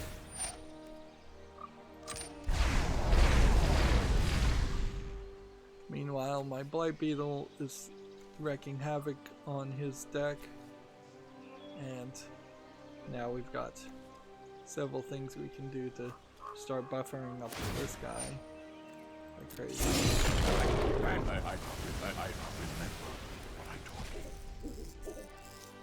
How did he get away with that? What Planeswalker ability to 0? It costs 0. If you have at least 15 life or more, destroy everything. Thanks. That's an awful situation. Well, I'm gonna lose here, so let's just look at this next game. So the game here called Vapor Maze, which looks like a dual gun wielding first-person shooter with some neon artists I really like. It kind of looks a little bit low polygon-y. I won't call it an asset flip look, but it's not particularly my cup of tea. I'm not really being able to see if this is an enemy, or if this back there is an enemy, or if the game is just not showing any enemies, or if there's just like no enemies at all in the game. This is early access for $12.59, which is too expensive for what it looks like. English with allegedly full audio. No. Believe that is also the first game we have lost today. So we're doing extremely well, and perhaps if I play later I would do better in Magic, but it may also be just a factor of this being near the end of the month and people have kind of given up on trying to win. Could be any combination of anything.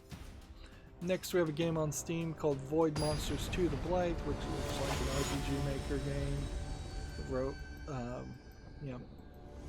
Maybe not actually using RPG Maker, but does just look like a RPG game. $3.49 discounted, English full audio. nothing there. Honestly, at this point, I'm not sure I could ever be convinced to play a 2D RPG game unless it has major history and major relevance. It would make sense to go back and play Final Fantasy 1, 2, or 3, things like that. But I would much prefer to play a bad 3D game, something like the Neptunia series, the worst of the Neptunia games, over just a random 2D RPG. Because it's kind of a limited form factor in a weird way. There's not a lot you can do with it other than tell a story that is at best going to be a good video game story, which is still not as good writing as many other kinds of stories and many other things that are written. Next we have a game on Steam here called Museum of Other Realities, which looks like it's probably a VR head trip kind of artistic expression. I don't even want to really call it a walking simulator. I feel like there is actually some attempts by somebody who thinks they're actually artsy to do something in this. This doesn't just feel like some low effort asset flip. But it would require VR, and it wants $19.99, which is particularly expensive for a VR game, particularly one that seems like it really is just going to be a presentation or a depiction of art.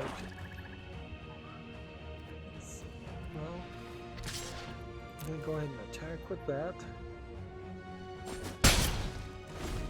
And we'll attack with this every time and see if he decides ever to defend. If he does, we'll then have a flying creature to defend against him.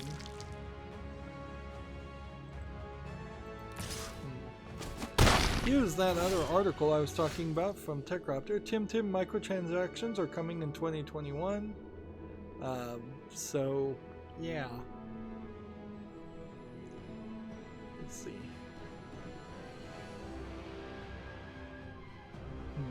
They're saying they may change their microtransaction approach based on sales, expenses, and ongoing player feedbacks.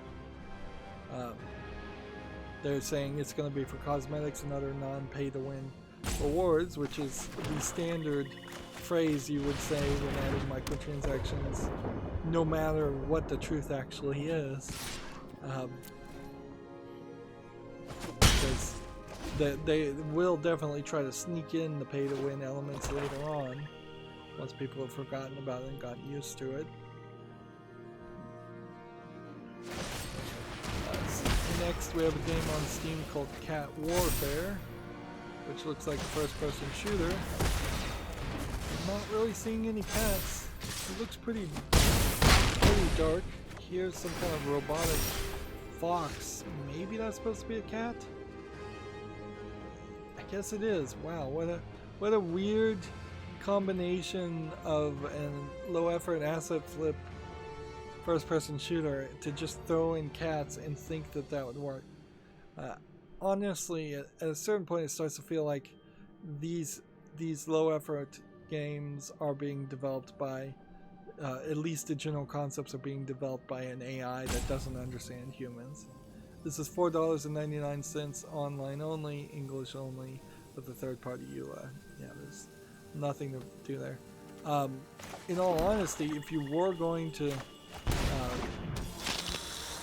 play that general concept, you would want to introduce it into another first-person shooter. At any point, Overwatch could decide that they're going to have a cat experience and change all the skins of their characters for like Halloween into cats or something along that line.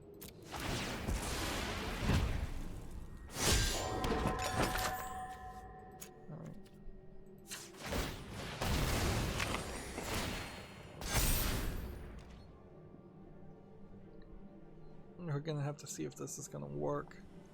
So that gimmick is easily done by anybody else. And if you were gonna make a cat game, you would have to impress upon the differences of a cat versus a human, their attitudes, their abilities.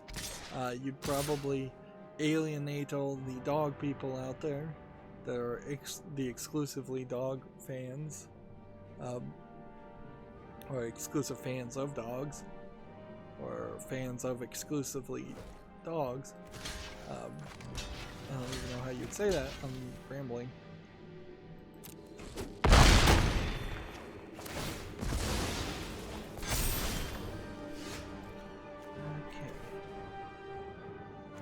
Play this, and then I can put that on the field, and I can put that on the field, and then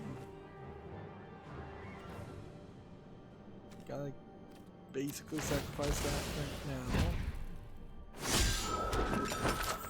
and then we eat that.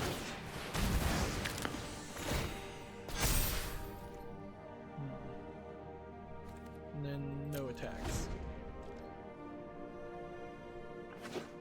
Next we have a game on Steam called Synthetic Blood Mind Shift, which looks like a ninja running, hacking, and slashing game. And if the backgrounds were animated a little bit better, or a lot bit better frankly, I might be interested in it and put it on the fall list, but it just looks too ugly. It's also particularly cheap at a discounted $2.54, English and Russian. Looks like a Russian low effort game to me. Okay.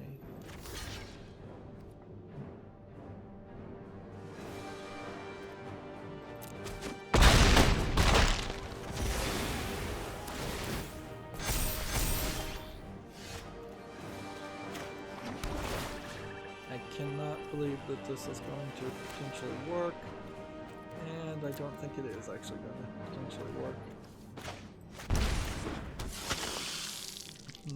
He managed to exile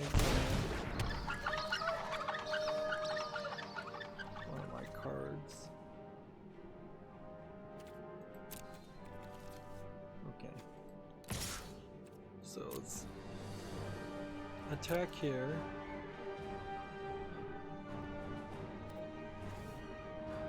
And I could have tapped one of these guys, but I'll save that for later. And then instead I'm gonna sacrifice this, and then that's gonna let me eat this, which is gonna let me put this on the field, but I can't put this on the field. Alright.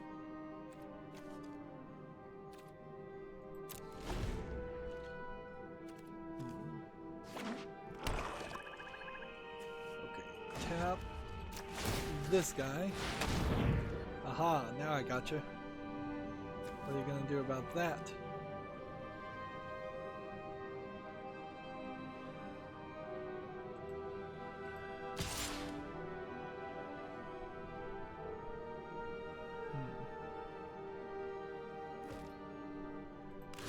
So we just trade for trade there.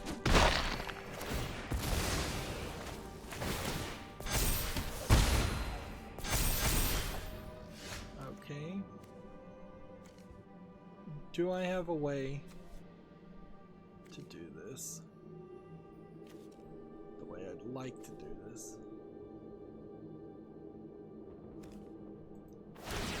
Alright, we're gonna have to gamble here. Sacrifice this one. Do that. So that we can then play this.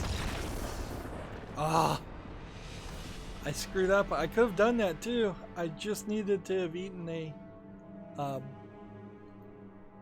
I just needed to eat a food token, and I screwed up and didn't. It's weird that we still haven't killed 25 of our opponent's creatures, but I guess my deck is not really built around the concept of killing the opponent's creatures. It's more a direct combo assault on the player. We've got a game here called Bizarre Barber, which is just a Beat Saber clone with a unique twist. I won't call it interesting, in that you're swinging around lightsabers to cut the hair off some artistically weird looking hairy creatures. So you're using scissors basically instead of, yeah. Anyways, $10.79 discounted, English only. Yet another Beat Saber clone. Yet another game that has no chance of succeeding whatsoever. Let's see. Play that. Gamma Sutra has an article. Delta DNA and Earplay are partnering to bring analytics to voice-based games and apps, which I've heard of Delta DNA. Let's see. Earplay worked on Jurassic World Revealed, Office Hours, Pugmire, and Mr. Robot Daily 5-9. Delta DNA works with Sega, Bandai, 505 Games, and CD Projekt Red, and was acquired by Unity last year for an undisclosed fee. I still have a pretty hard time imagining a future when people are legitimately playing games while talking to them. I don't mind a game talking to me, but I definitely mind talking to a game. There's too many Asian game players out there that it would just be impossible or incredibly rude to try to play a game on a train. Too many people who commute even in the West who are commuting that would like to play games but are going to be unable to make that much noise. This is kind of the opposite end of the getting rid of the headphones argument, where people are getting forced into buying expensive wireless headphones just to play games in public without causing a commotion. Should have played this first. We've over the decade seen several games attempt talking to games, and they're always just gimmicks, and they never work at all.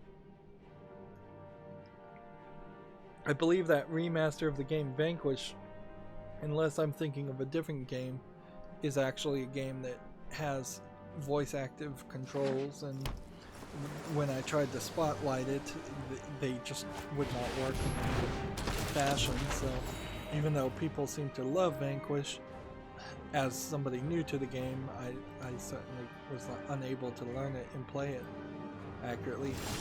Also, as a YouTuber, I like really can't talk and criticize a game and then have to talk to the game to control the game also. Even if there was like some kind of guaranteed push to talk system, or like there probably isn't a way out there that I could trick a system into recording my microphone by default to the video and only listening to my microphone sometimes for the game. I don't think you would really want to do that with two microphones. That would be too complicated, but there might be a way to do like a push to talk toggle, but it would be a lot of hassle, and it still would be playing the game in a weird and awkward way that no normal person would have to do. And certainly as far as PC gaming, while there are a lot of aspiring YouTube, Twitch streamers out there,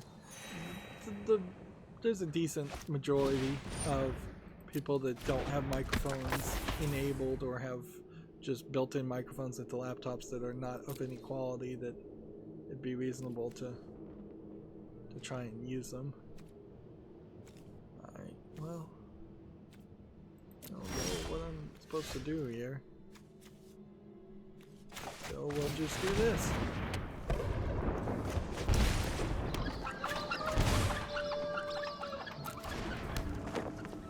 Alright.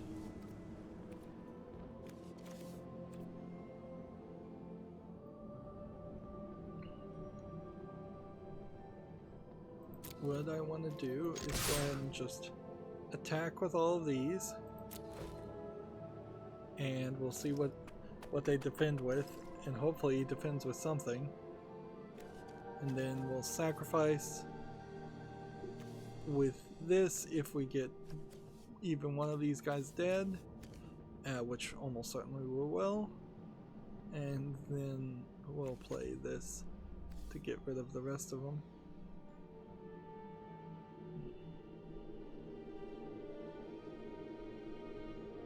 Of course, the scenario here is he defends with just this commander.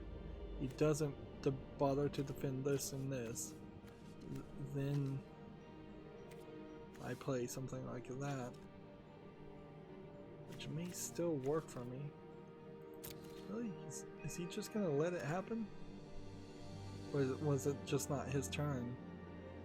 Because it was waiting for me to pass the turn. Man. Okay, that dies. That dies. I'm cool with that.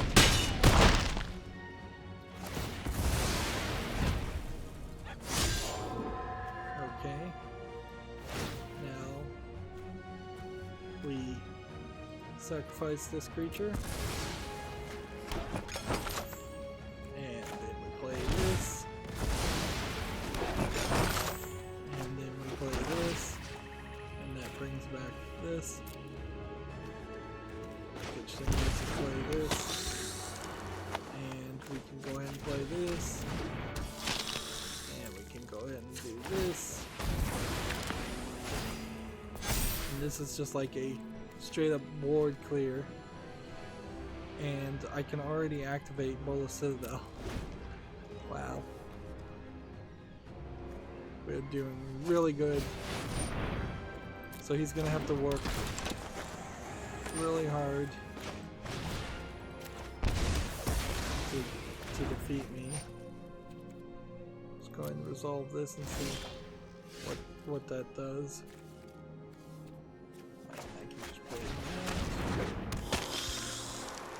can play that. I can eat this.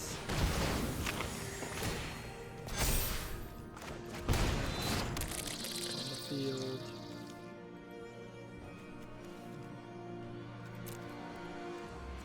What else do I want? Yeah, I'm having a surplus of choices here.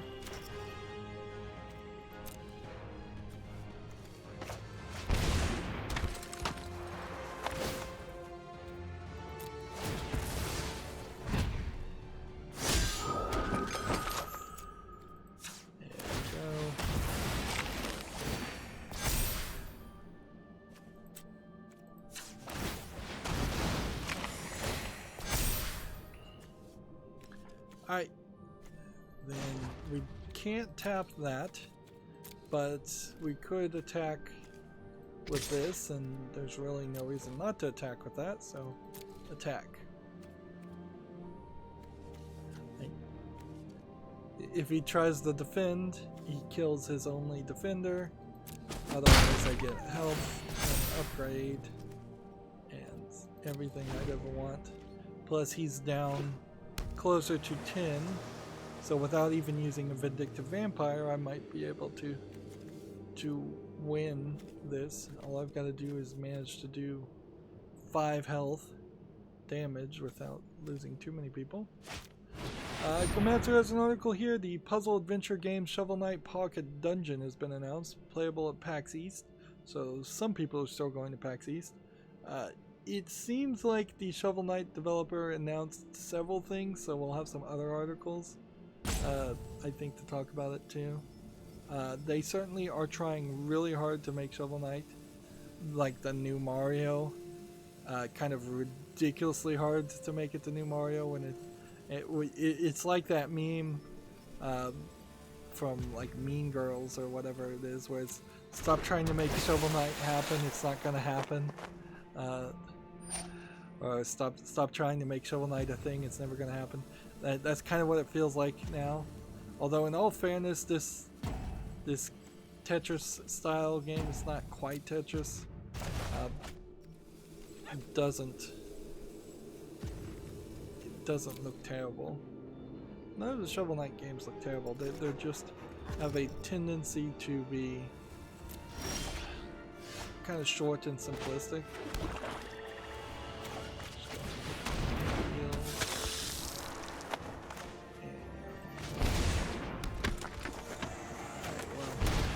You've lost now, game.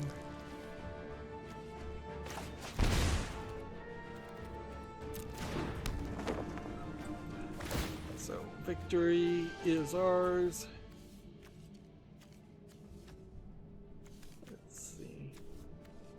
We'll go ahead and just sacrifice these three.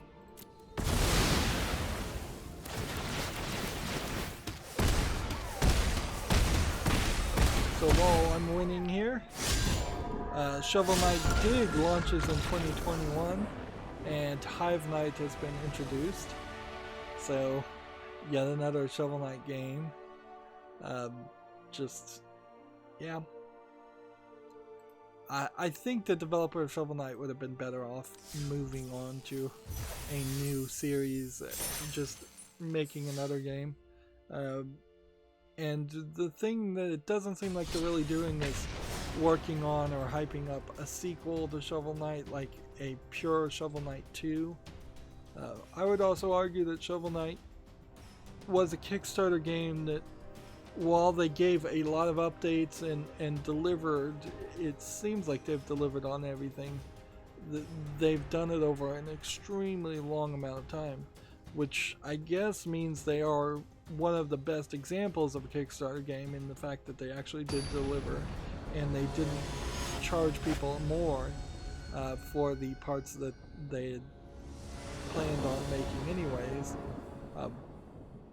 But I'm not going to make this same mistake twice. I'm going to mulligan. Alright. Let's go ahead and get rid of that one.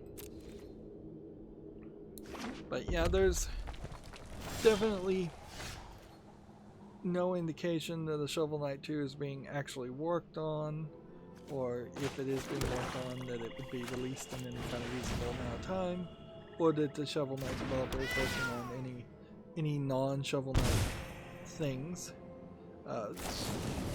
If anything, I would say the developers of the Shovel Knight series are geniuses at cross-promotion and advertising and bad at developing video games.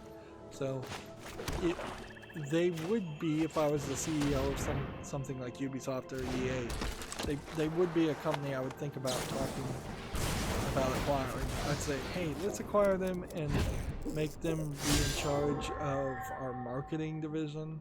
We'll fund them a little bit to continue to make their Shovel Knight games, but mostly we want the talent of the people who know how to hype it up and get people's attention. Anyone need a fire started?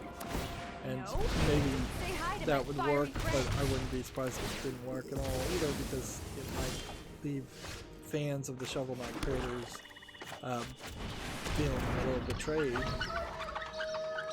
Moving on, Gamatsu has an article here. Insurgency Sandstorm for the PS4 and Xbox One launches August 25th.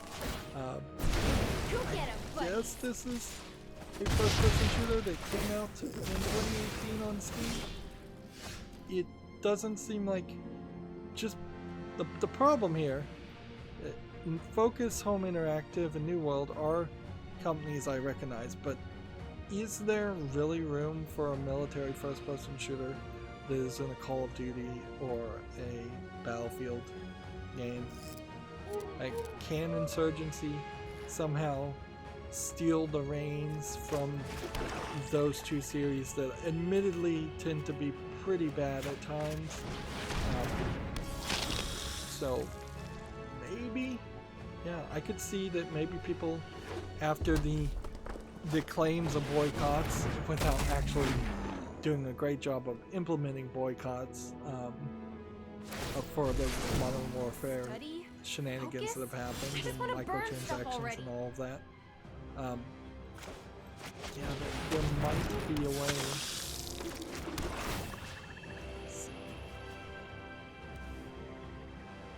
I don't know if I really should be playing this right now, but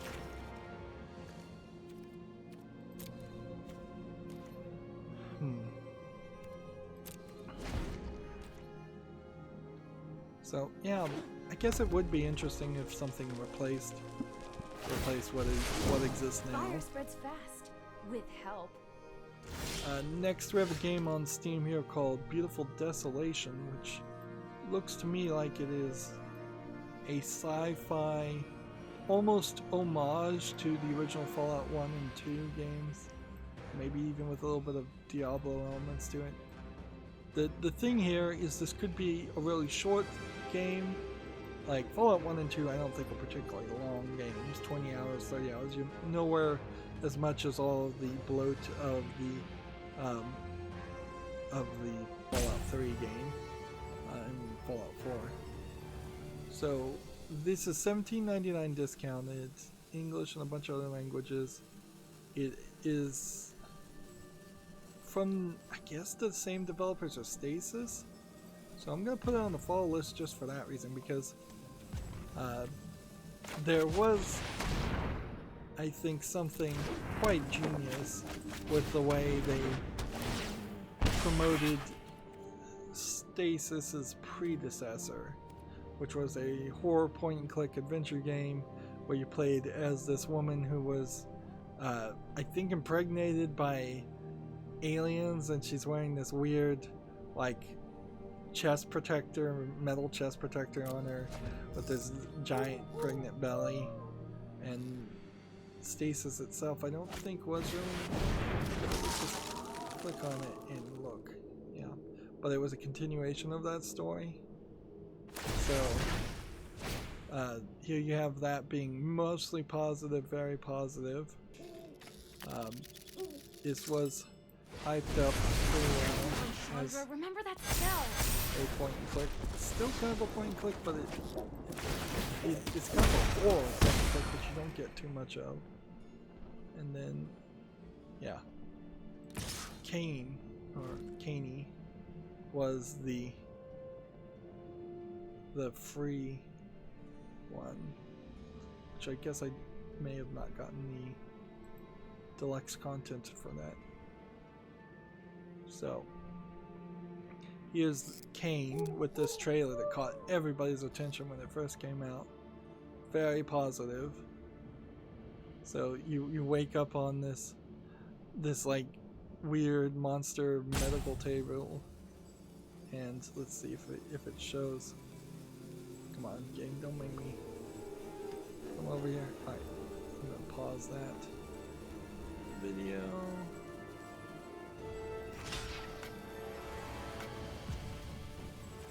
Nope, just no bar.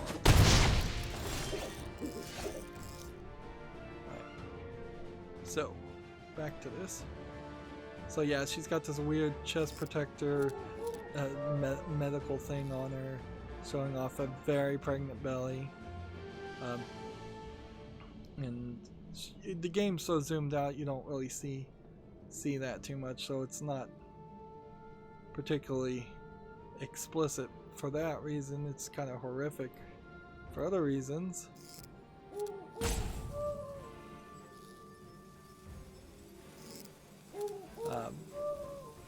So yeah,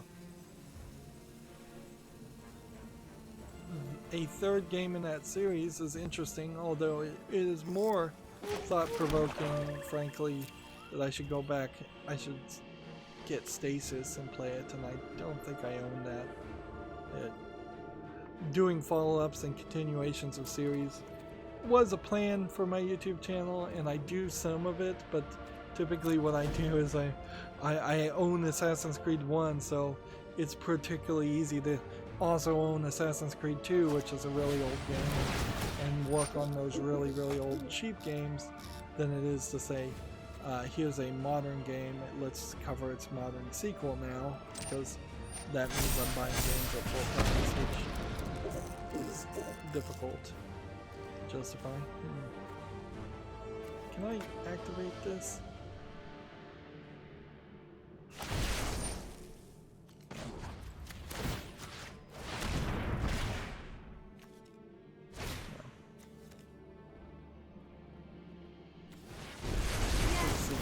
Next, we have a game on Steam called Warlander, which looks like it's an RPG hack and slash game, almost like a Darksiders looking game, if there's actually enough content here. I'm seeing a lot of skill trees that are nicely animated, but the fact that they're highlighting so many menus, but the actual game seems to be mostly just some different empty areas, is concerning. Never heard of Clock Drive Games. $13.49, English full audio, allegedly 40 achievements. That's reasonable for the price. I'm gonna put this on the fall list and see what the reception is, because this could be really good, or this could just be a standard RPG dungeon game with just a little bit better aesthetics and visuals than most. Finally, I get through this. But the only way I can really activate it is by doing this. So, trade one guy for another guy.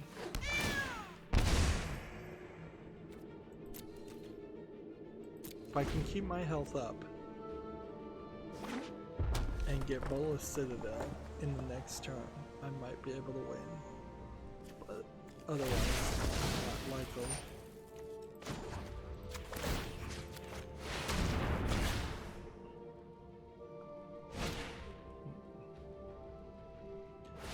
Check out the review for a game called Omnibion.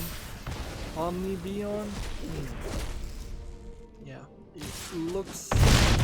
There's calling it a Star Fox game. It looks to me like it would be closer to a visual novel game, although from the looks of this screenshot it looks more like a fly around space game. You know, I do reject fly around space games and space dogfighting games so commonly. If there was something that was like Star Fox, which I actually did enjoy playing Star Fox 64, I would miss that completely. But Omnibion, here they gave a 2.5, which is incredibly bad review. Interesting. And this is an author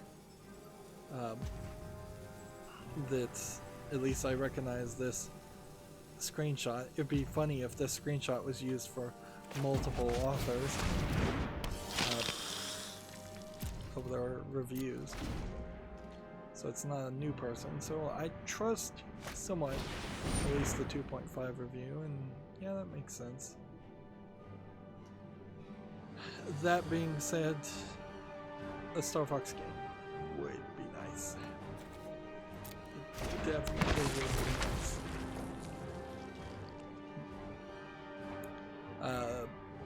Gamatsu has an article here for the Switch. Mystery visual novel Gothic Murder Umi Okaru Adventure is coming March 12th in Japan. So more visual novels making their way to the Switch. No longer hearing any talk really from about the PSP. That seems to be a very dead. I screwed up, but it doesn't matter, I was gonna lose anyways. I could have saved myself one turn here by tapping this guy here, but I wouldn't have been able to afford that anyways.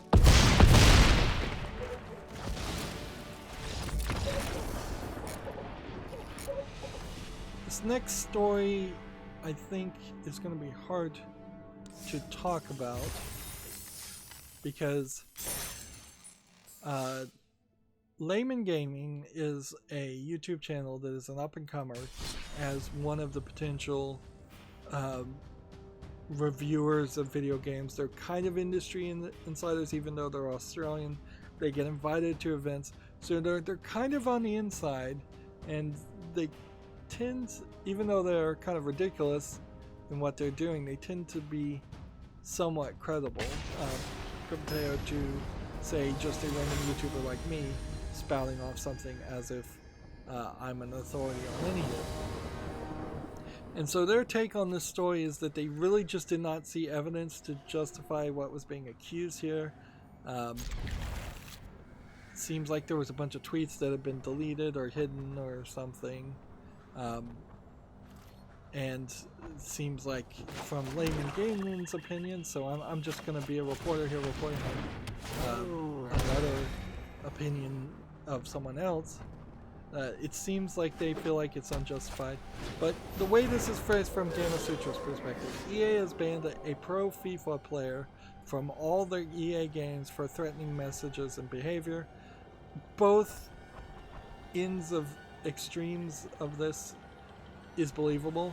It is totally believable that a pro esports player would go too far and do something that actually was so unacceptable that they deserve to be banned from all EA games. It is also totally believable that EA is just lying or exaggerating, being virtue signaling or trying to play the victim, saying that this pro FIFA player said something critical of, say, the community managers, I believe was a major part of it, or some of it at least.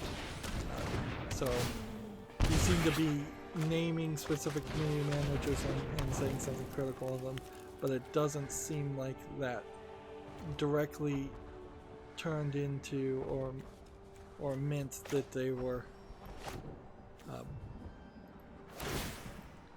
that he was being threatening.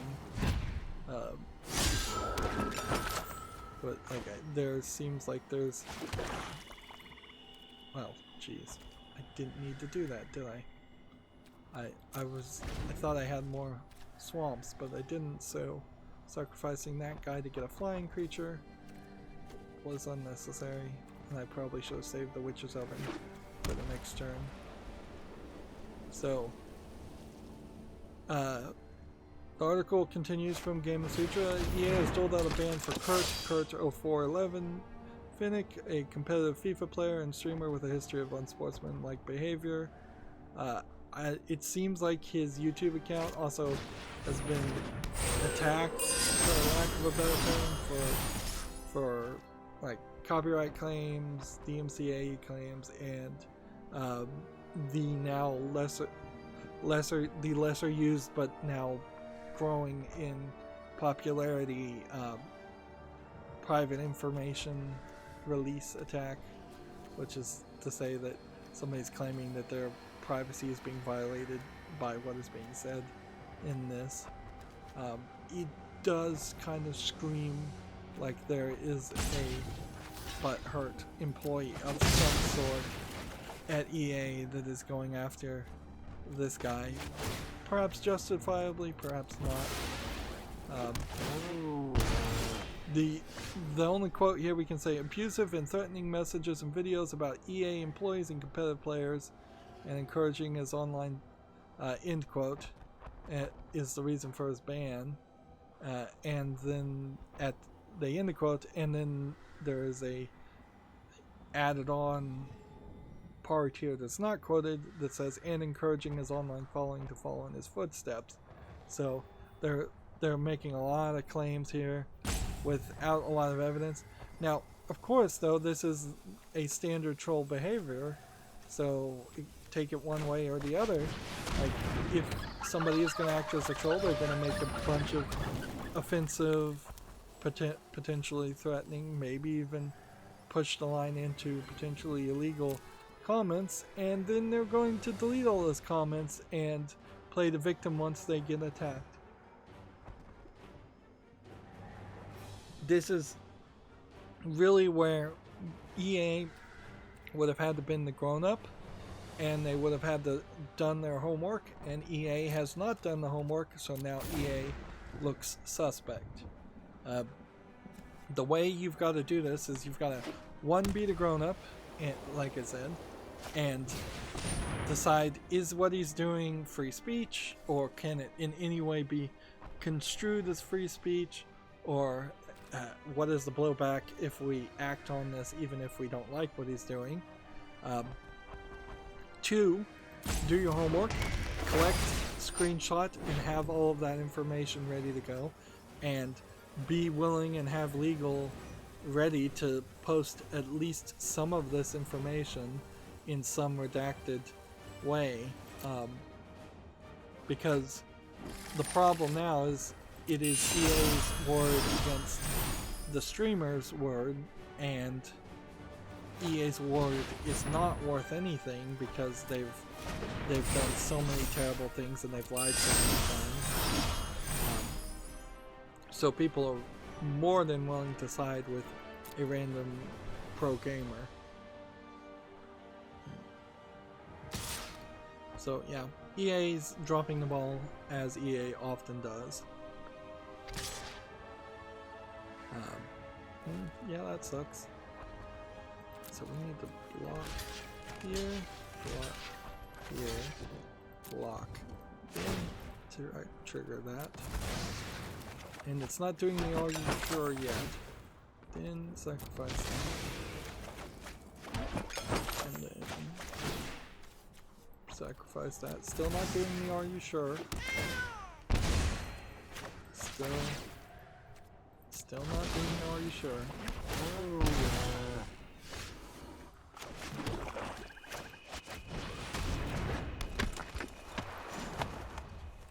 Don't have enough mana to tap that guy, unfortunately.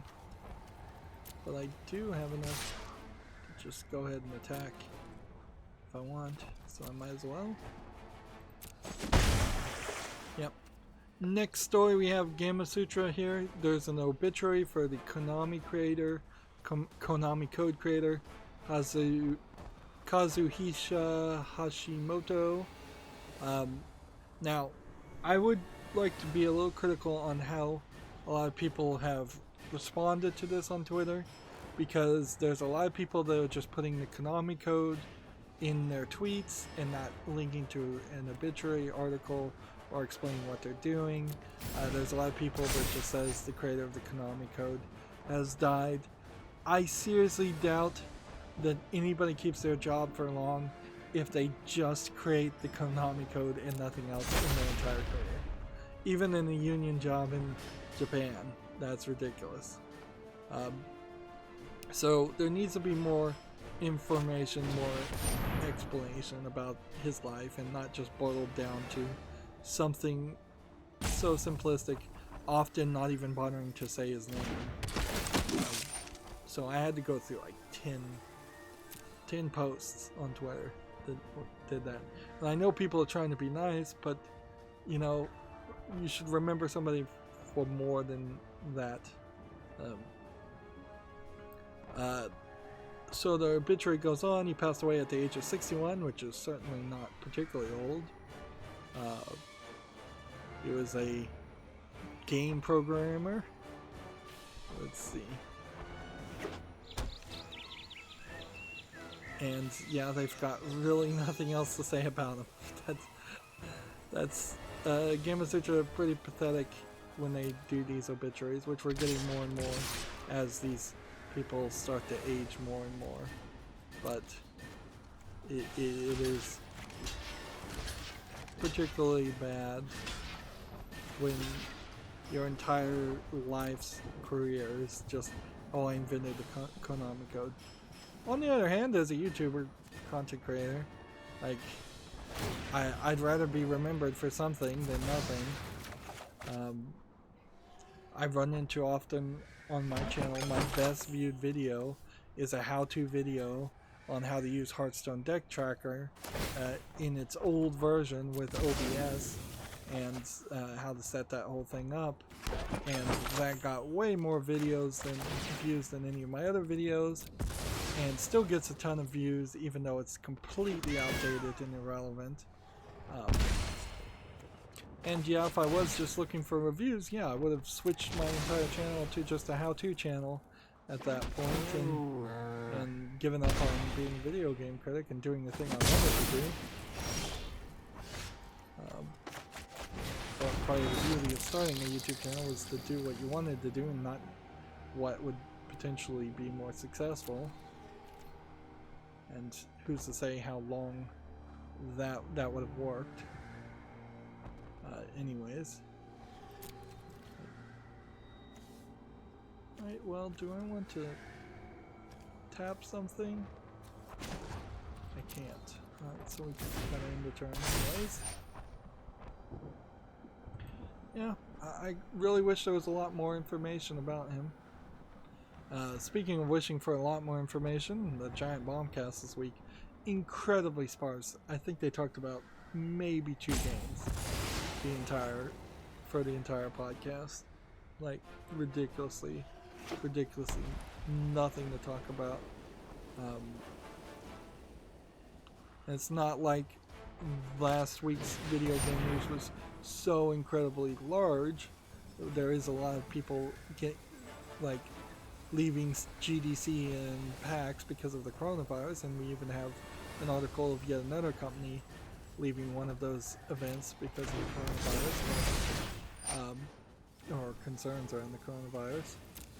But that was pretty much all that happened over the last week.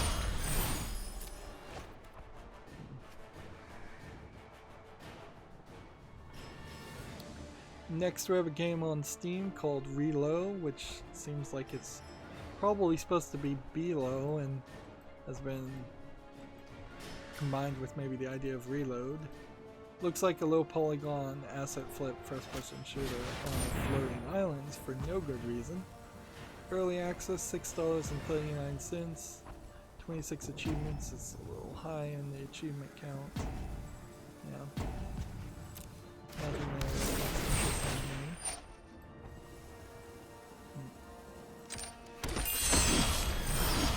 Game of Sutra has an article here. Facebook has acquired Asgard Wrath developer Sanzaru Games.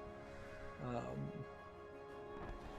think Asgard's Wrath is actually a decent game, so maybe they're going to have them develop more VR games and continue down the Oculus path. One would hope that's the case, and then that's just going to have them make a bunch of mobile, let's see, like mobile Facebook games.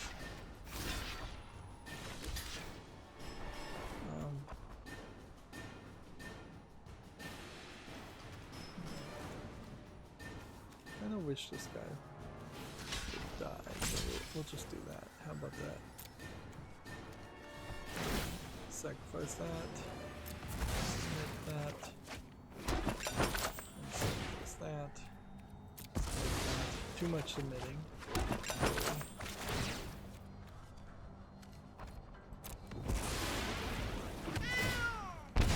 Yeah, I don't know why I really need to submit.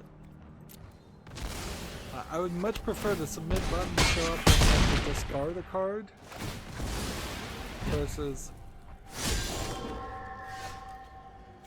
when you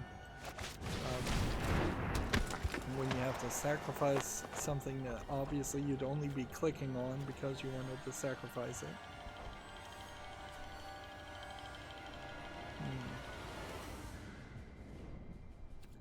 Does this have reach? No. So I think I can attack with these two.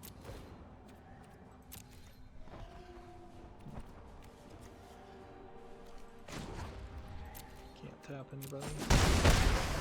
Even if I wanted to. Next we have a game on Steam called Heaven Dust, and then a bunch of Asian characters. It looks to me like it's a mobile RPG game that's been ported to PC. Looks like it might have some zombies you're shooting, some kind of horror game. There's nothing here of interest visually. $6.79 discounted. English, Chinese, German, Russian. It's probably a Chinese game if I was to guess. I don't mind this character art, but it's so zoomed out even here, and you're just running into dark screenshot syndrome even in the thumbnail. And then when you look at it here, that art 3D model looks nowhere as good as even that 2D model did.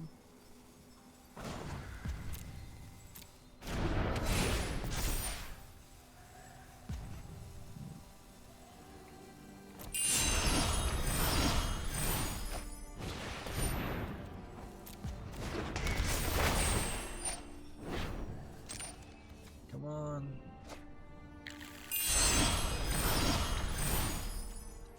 It's playing all these constellations to try and get this guy to buff up another guy, but it's, I don't think, working particularly well for him.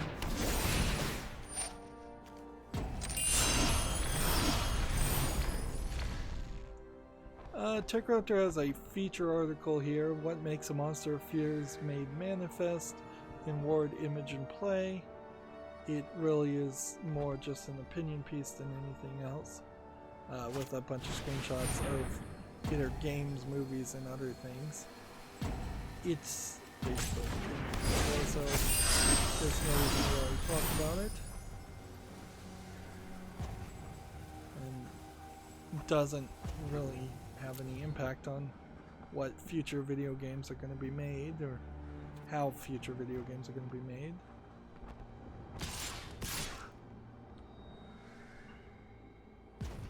Okay.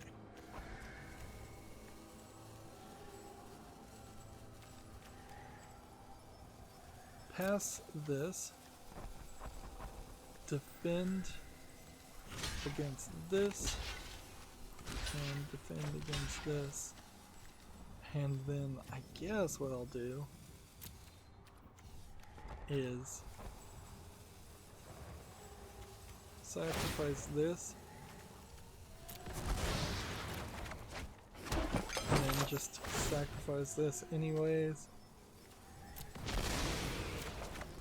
And then bring this back.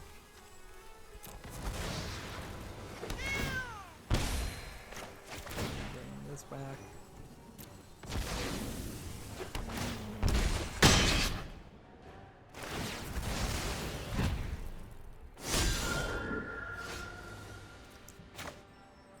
Yeah, I think that wins the day for me. Because, let's see. 1, 2, 3. There.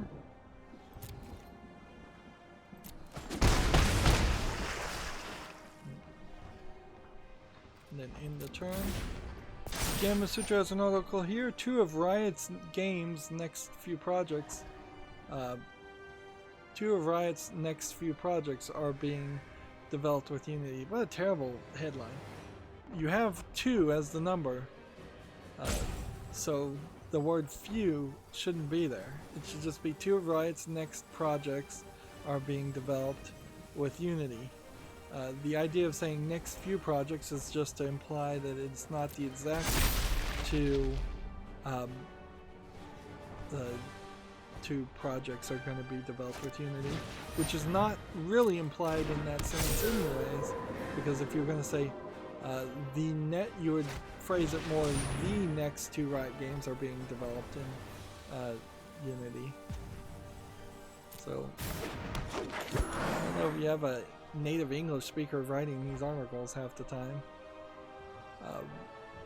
So yeah, Riot, the owners of League of Legends, developing in Unity, makes sense.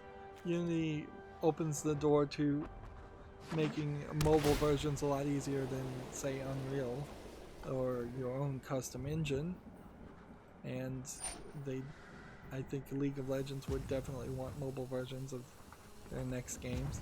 Although it is also, I think, somewhat fair to say that Riot, I don't think, has a huge history of success amongst multiple games as much as they just have a huge history of success with League of Legends. So there is a decent chance that the next couple of games that Riot makes don't really sell that well. They may have saturated the market as far as games they can make that interest people. Moving on, Gamma Sutra has an article here. Open world adventure platformer Spirit of Glance has been announced for consoles and PC. It looks cool. Looks like a NES style of game platformer. Well, let's see. That looks terrible though. That is not what I was expecting at all. So the one screenshot I saw looked good, and then the rest of the game, maybe not so much. Yeah. Maybe it's a Kirby clone. That would be interesting. It's not like there's been a ton of Kirby clones. Okay. So we want to block this, and we want to block this. Block. And then sacrifice this.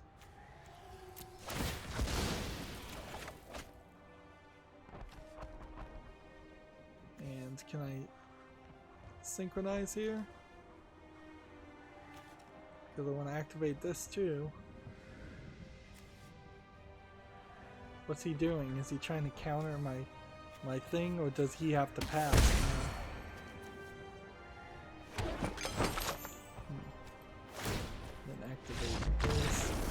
Yeah, he decided that he lost.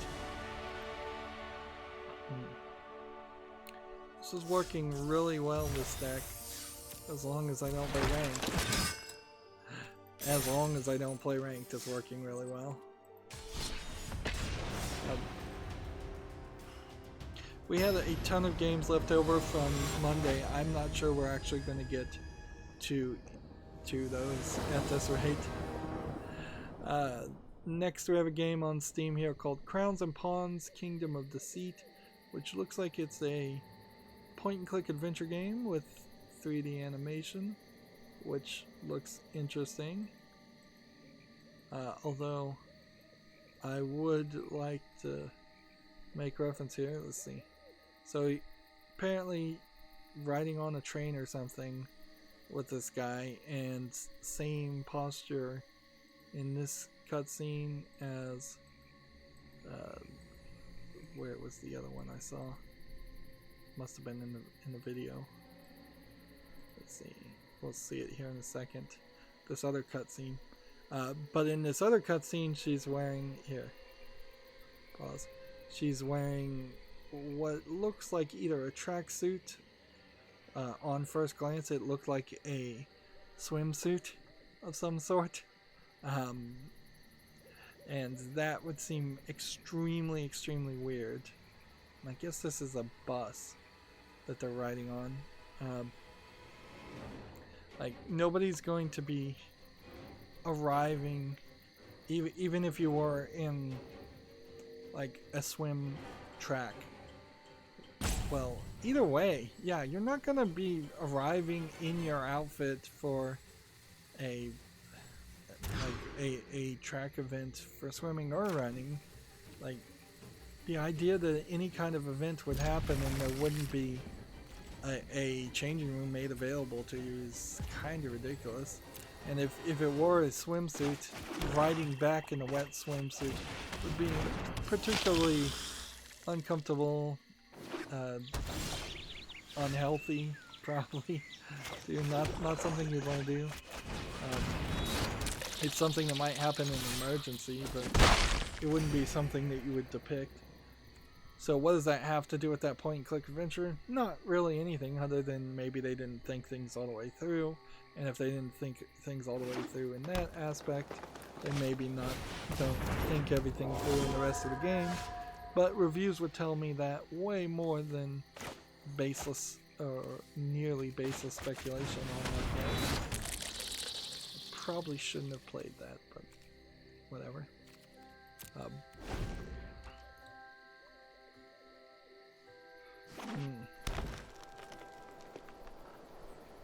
We may have to wrap up earlier than I was hoping today.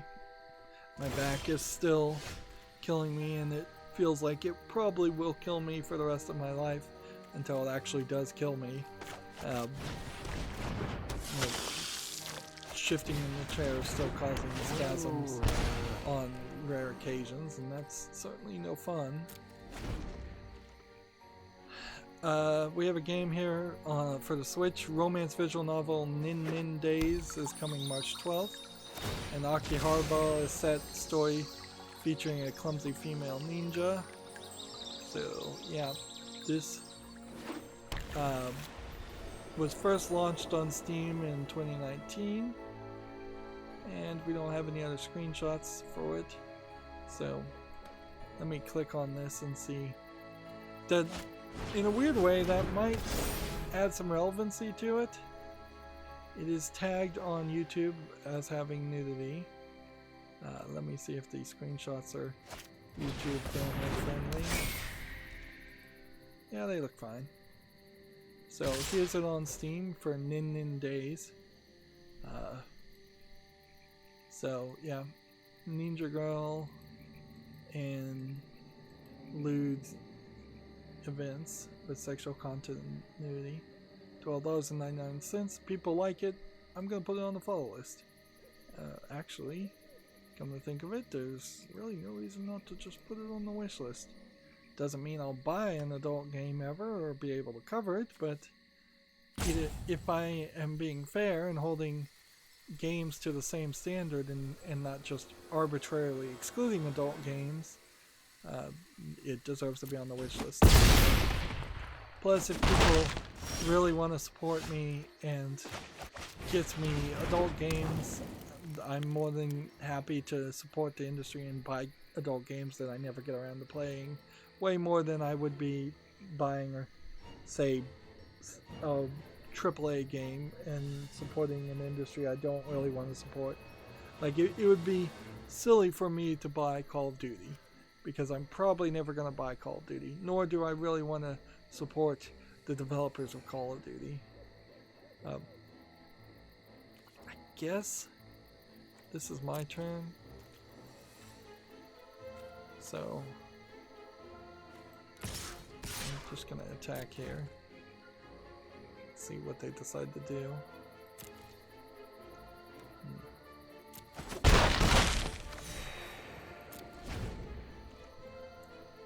This is gonna be another one of these situations where I'm gonna struggle to find a swamp, and I need 2 more swamps.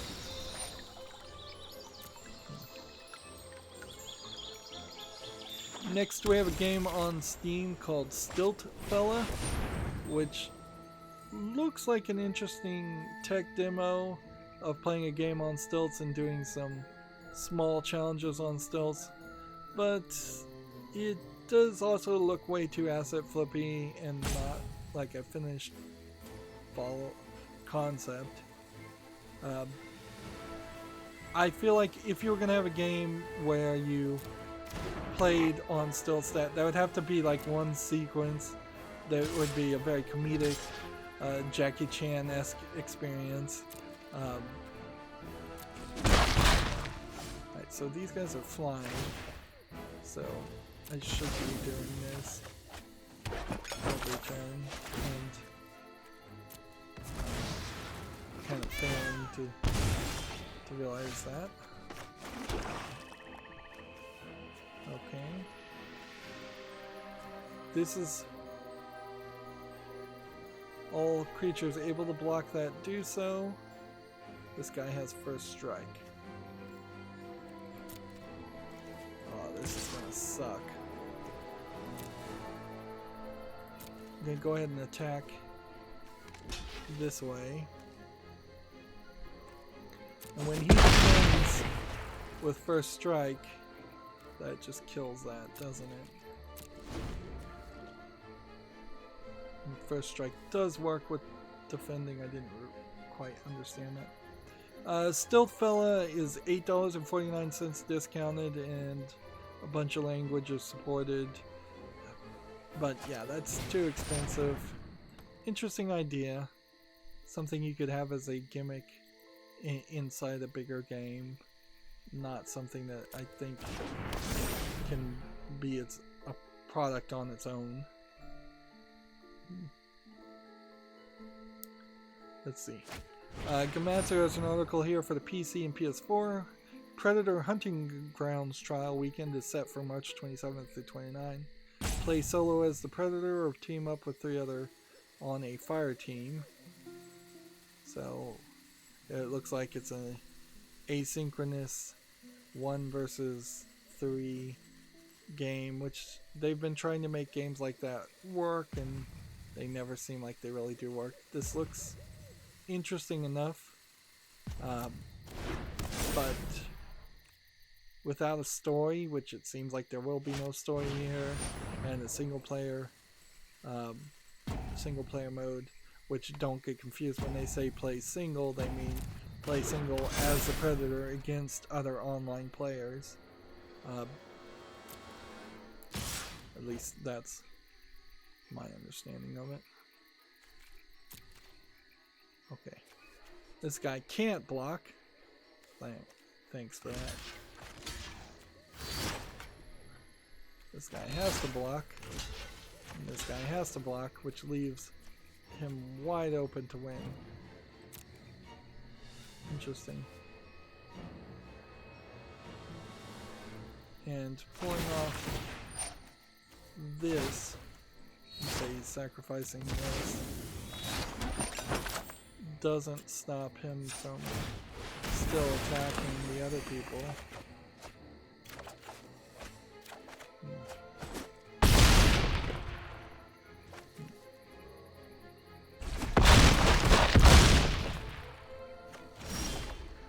Yeah. That worked insanely better than it ever deserved to. Right. So we'll try this here. And almost certainly this won't work. Have this. Sacrifice that. And that.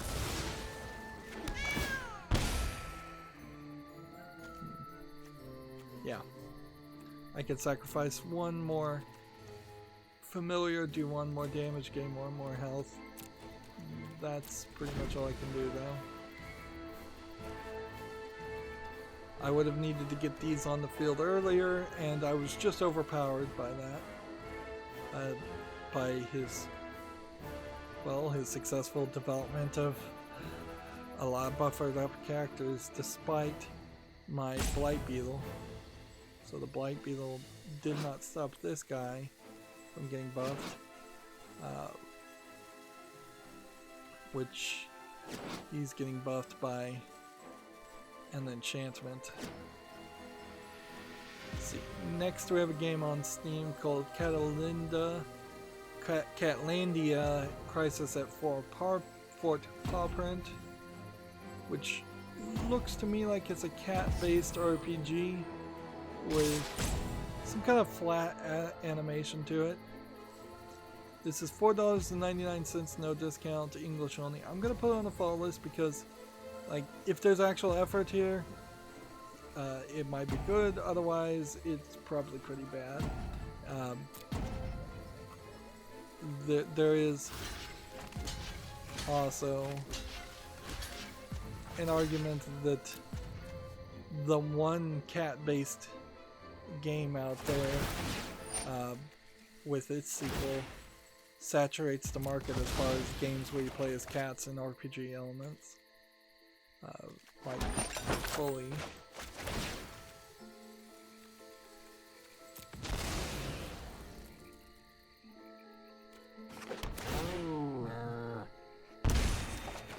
Alright, I'm gonna just start covering the news at this point. Let's see. See if I can shift in my chair without hurting my back horribly.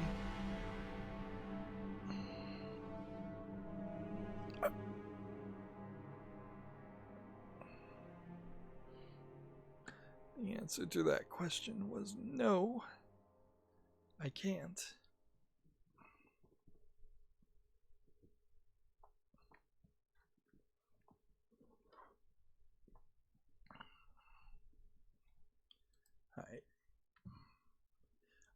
think we'll do one more game, and then that'll be it for games.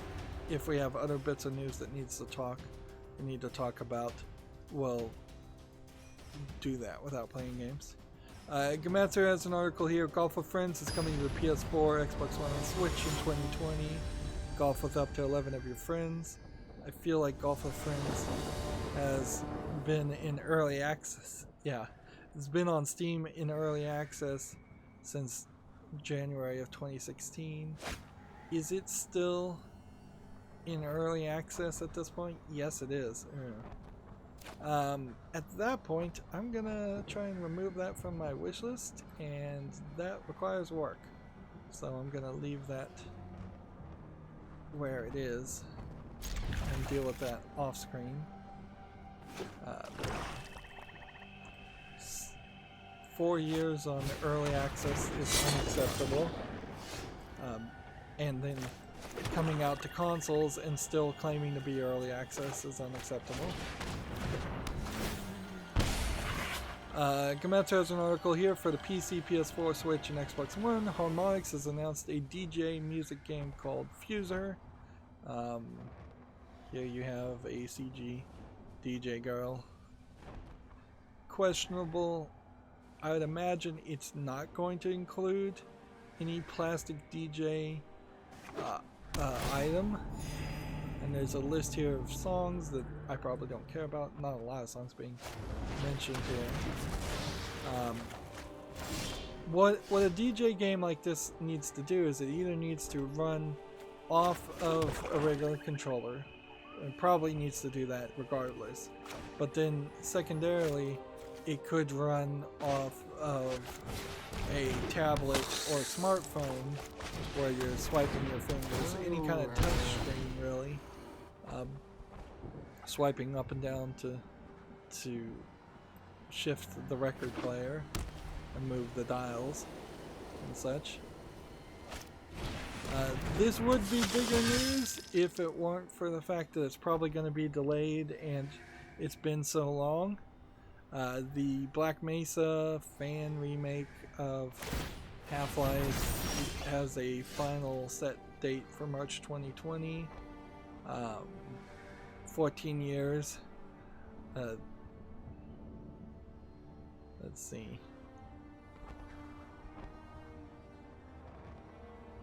Like, I think it's a remake of Half-Life 1. I don't think it is a new game.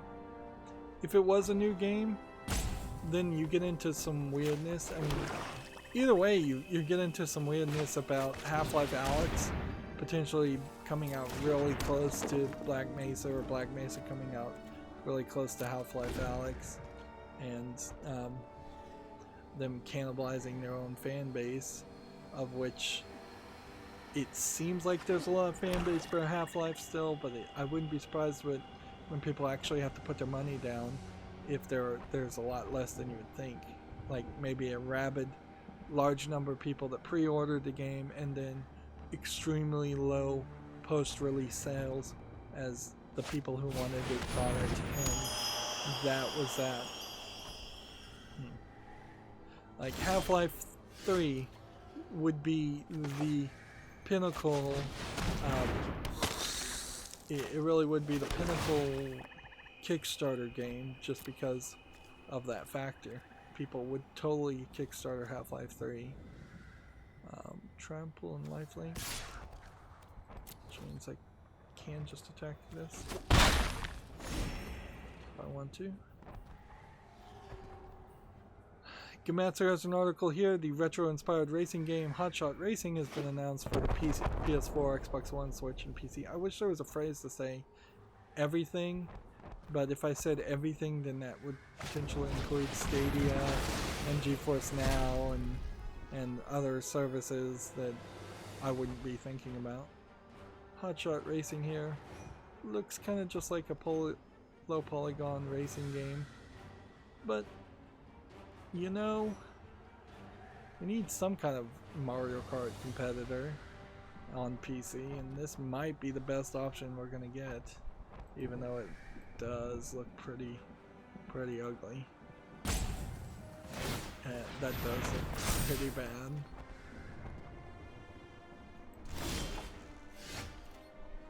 Here's an exciting bit of news that may mean nothing and it may mean a lot. I would argue we've heard enough rumors at this point to assume that Horizon Zero Dawn is coming to PC, and we have another hint here as it has been listed on Amazon France as PC.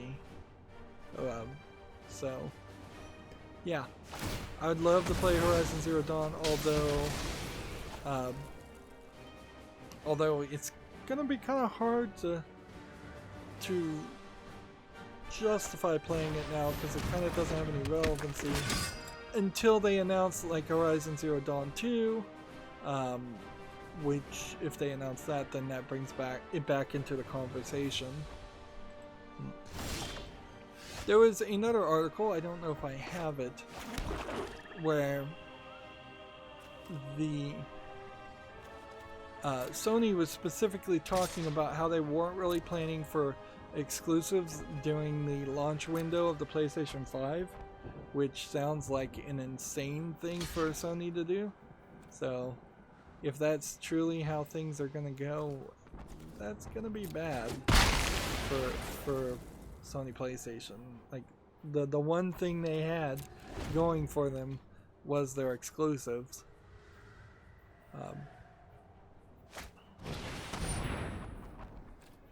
This is going to tap this guy. Gamatsu has an article here. Shin Sakura Wars, the animation, begins airing on April 3rd, so this is an anime based on the Sakura Wars video game series. Okay. There is also an anime based on the a visual novel lewd series where you're dating cat girls that's been airing for a while and doing well enough, certainly.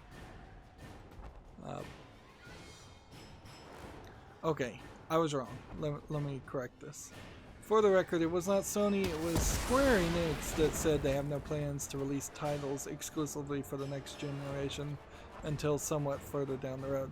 That makes a lot more sense considering how Square Enix really only has a few games that they can sell, and they need to sell it on as many platforms as possible. The idea, this effectively means the remakes of Final Fantasy and future Final Fantasies probably not going to be a PlayStation 4 exclusive, which still very much hurts PlayStation 5 sales, because they've said before even the release has happened to the Japanese audience, you don't have to buy a PlayStation 5 to play the next Final Fantasy. Or they may own Monster Hunter also, Square Enix, so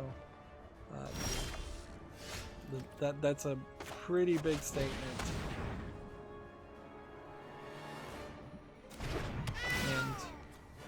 And more evidence, I would imagine, that the relationships are eroding as far as between Japanese companies and Sony.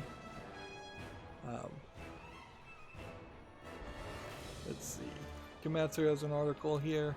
Side-scrolling shoot-'em-up Rigid Force Redux has been announced for the Xbox One and Switch. Noticeably absent is the PlayStation, although maybe it's already on the PlayStation. I think this is just an intro video. Yep. It's a side-scrolling shooter, shoot-'em-up. I wouldn't, from the images I'm seeing, call it a bullet hell game, which might be a good thing. Like most of the bullet hell side-scrolling shooters or shoot-'em-ups tend to be even more extreme beyond what I would normally want to play. They tend to look way too difficult for an average player. Gamma Sutra has an article here. Get a Job Double Fine Productions is hiring a multiplayer programmer, so I guess the next the next game they're working on has multiplayer in it, which is it Brain Age? No, that's not the name of it. Psychonauts 2, yeah. I guess Psychonauts 2 is probably gonna have multiplayer in it. Yeah, we've got this. Twitch Prime listed its loot. You get Bomber Crew, which I guess if I get that for Steam, that would be great. Although I don't think you get Steam codes through Twitch Prime. You get Epistory, Fury. Bomber Crew I was told to play by a fan and I never got around to it. Fury is a game I want to play at some point. Also, Whispers of Machine and Mugsters. We can just show off there. Fury is really the big game there, and the rest of these are small games with not a huge amount of recognition. There's also some loot for Apex Legends, FIFA, Destiny 2, Madden, PUBG, Tom Clancy's Rainbow Six Siege, League of Legends, Ring of Elysium, Black Desert Mobile Online, and Raid Shadow Legend. A lot of loots, not anything hugely interesting with the loot.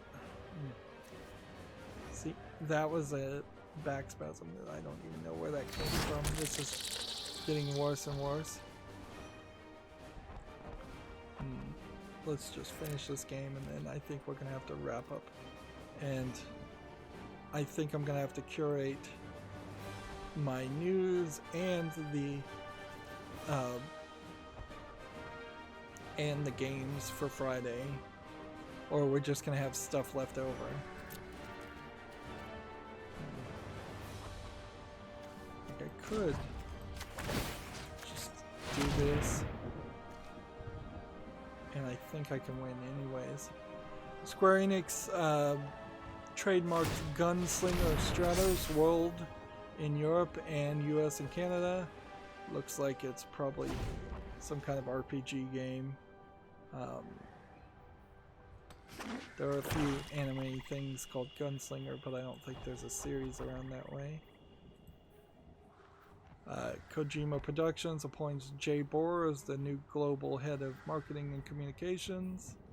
Which, okay, maybe they'll market their next game a little bit better than they marketed Death Stranding, in the sense that maybe they'll actually tell you what Death Stranding is before people buy it, and then realize that it is something very different from what they expected, even though I think they were fairly obvious, or somewhat obvious, about what that game was going to be.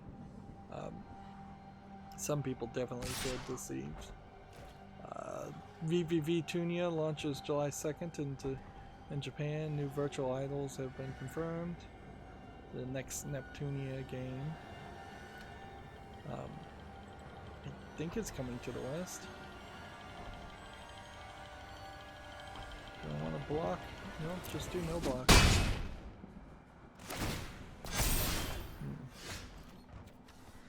Okay. And then you just tap this guy. And then you just play this. And just do all attacks. A 2D side-scrolling action game called Kimono Heroes for Switch launches February 27th in Japan. Looks like it might be something. But it would be questionable whether it would come over to the West with that name. Famitsu has its review scores. Let me see. There's only like 4 games mentioned. Doraemon's Nobita's New Dinosaur got 28 out of 40. Dreams got 36 out of 40, so they really like Dreams. Super Tennis Blast got 31 out of 40, and Vortex Attacks EX got 28 out of 40. So with the exception of Dreams, nothing was good this week. And on top of that, it is worth mentioning that seemingly only 4 games came out this week, or got reviewed this week. Perhaps that is coronavirus inspired or affected. I wouldn't be surprised if Famitsu did just tell its employees to work from home.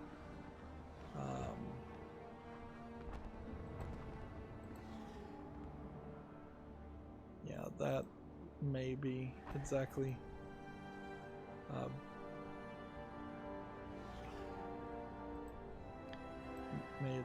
be the case. Steam's latest search feature are straight from Steam Labs experiments. There's an article from Gamma Sutra talking about the search. Steam is going to just continuously experiment more publicly with their search features and such.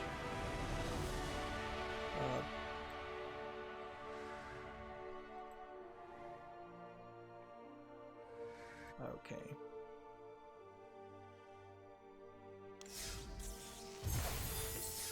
So we got 10 victories, so we got all the experience today.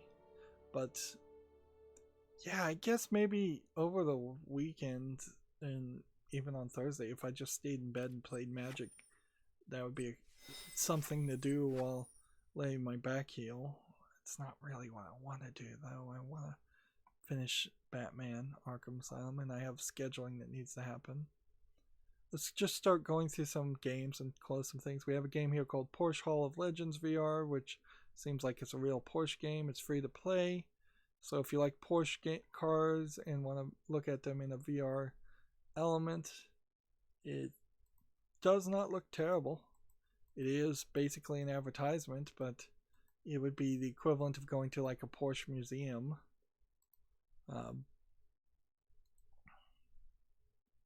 Let's see. Got a Chinese game here called Wise Escape from Prison, made by Korean teens. It looks incredibly ugly. Like free to play, English Korean. Like you can tell me it's made by teens. I don't care. It shouldn't be on Steam. Don't waste people's time like that. Here we've got one that's just Chinese characters. So it says it's a massive multiplayer. It looks like it's a strategy resource management game. English is not supported. It's free. It's Chinese only. It looks not like a terrible Chinese game, but certainly not a good Chinese game.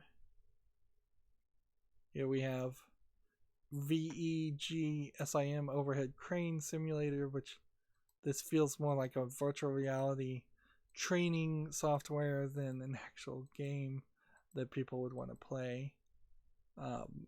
And I don't know how many jobs there are out there where you're controlling a crane in a factory or whatever this big metal building is. $8.99 English only. Yeah, nothing there. I did not curate any of this. That's the whole point. Is that why there's so many games? We've got another game here that's just a bunch of Asian games, and I am particularly skipping anything that looks like it's good, so we are just pouring through the bad games to curate. Yeah, it looks like a Chinese Diablo-esque clone. Free. Chinese only. Doesn't look terrible, doesn't look amazing. I've really yet to see any amazing games out there from Chinese developers.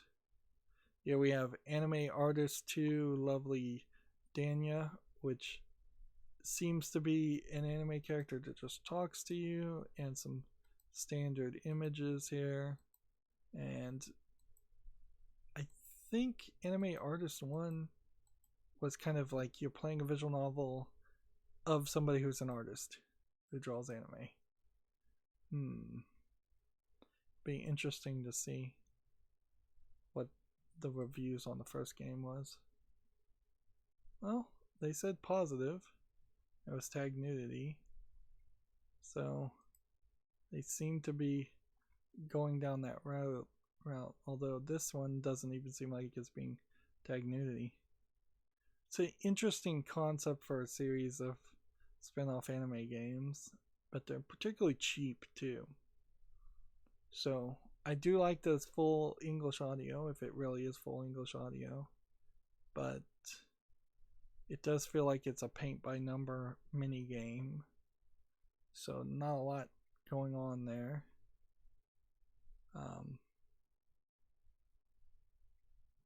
Yeah.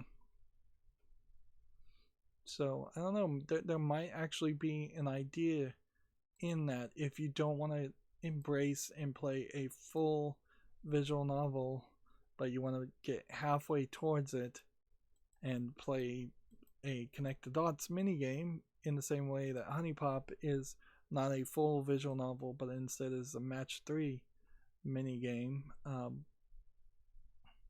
That's something to think about. Here we have a game on Steam called The Dungeon of Nahubek, the Amulet of Chaos. I believe we had already talked about this game, as I think this is the one with Felicia Day voicing one of the characters, probably this elf girl. It's being made by published by Dear Villagers, and I thought it was Annapurna, but it says Artifacts. So yeah, this one's not out yet. I'm going to put it on the fall list. It's getting some early buzz, which doesn't mean a lot. Meanwhile, we still have garbage games like Anime Girls Loot Box Simulator that nobody should spend any money on, but just most of the time spent selecting terrible dialogue options. $2.24 English, allegedly full audio. That's easy enough to close. And let me just gonna toggle over each of these games and see if there's any name that sticks out as something worth mentioning. Here we've got another one that's all Asian characters, so those are easy to dismiss. This looks like this might be a shoot 'em up or a mobile game. I guess it's a mobile game from the looks of it. English is not supported. Chinese only. Yeah. Mobile game ported. Doesn't look terrible, but the menu's definitely not converted to 16:9. But the main game looks like it is. So I've seen a lot worse. And yeah. Let's see. Here we have a game called E-Ball, which by that name has almost certainly got to be a terrible Marvel game. And yeah, on the briefest of looks, it does look like a terrible Marvel game. $19.99, third party EULA and English. I'm willing to make a mistake here and not dive any deeper, because yeah, it doesn't. I don't think there's anything here they could say that would convince me it's worth $20. Let's see.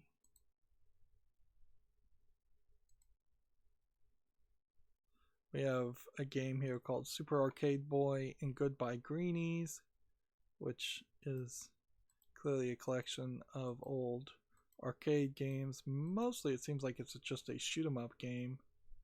And that's it. It's $1.79, English only. Yep, just kind of what you would call a low effort shoot 'em up arcade game by today's standards. You can't just make old games and expect them still to work. I did want to make a mention here. Azure Lane Crosswave, the PC version of the cell phone game that I tried to play and found particularly boring and slow, and there's just like no way to automate it compared to Destiny Child, where you can automate everything. So I can just say play yourself and get me the experience and let me just enjoy the game that way. This PC version is at best mixed, and everything I've heard is pretty bad. The main flaw in it, besides the controls being particularly bad, and if you want to know the story of Azure Lane, they have some kind of magical cubes that turn war naval ships into anime girls, and there's 4 or 5 different divisions. So there's like the Germans, the Chinese, the Americans, and you mix and match to make your fleet and fight. The problem with the PC game is it's like 90% cutscenes. It's also $50, whereas Azure Lane on the cell phone is free to start, at least. I really wouldn't call it free to play.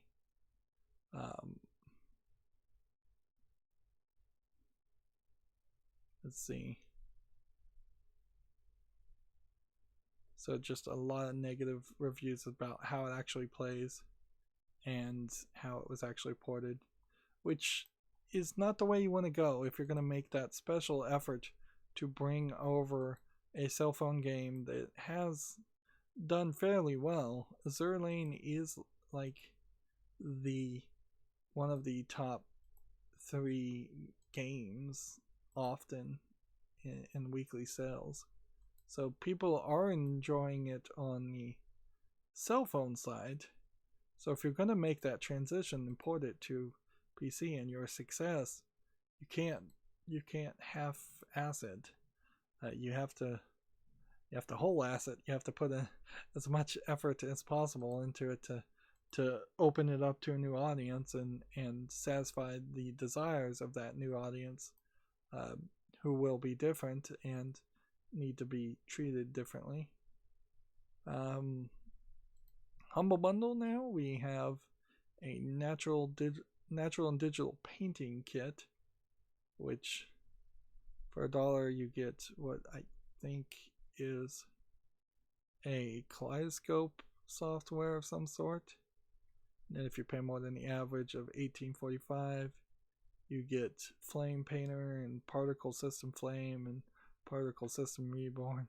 This all seems like this is plugins to Flame Painter, a software I've never heard of. And then if you pay $20, you get Rebel 3, which is a software I've never heard of. And then Paper Aquarelite and Paper White Simple, and some more plugins clearly for that Rebel software. None of these are reasonable softwares to use for painting. Well, let me just stop Humble Bundle right there. Use the open source software GIMP and learn Photoshop. That's all it has to do. If you're going to try and be good at painting digitally, you're going to need to learn Photoshop. You're going to go onto YouTube looking up tutorials. They're going to tutorialize you using Photoshop. So you just have to learn Photoshop. GIMP is almost exactly the same layout as Photoshop, although it's missing some of the more advanced plugins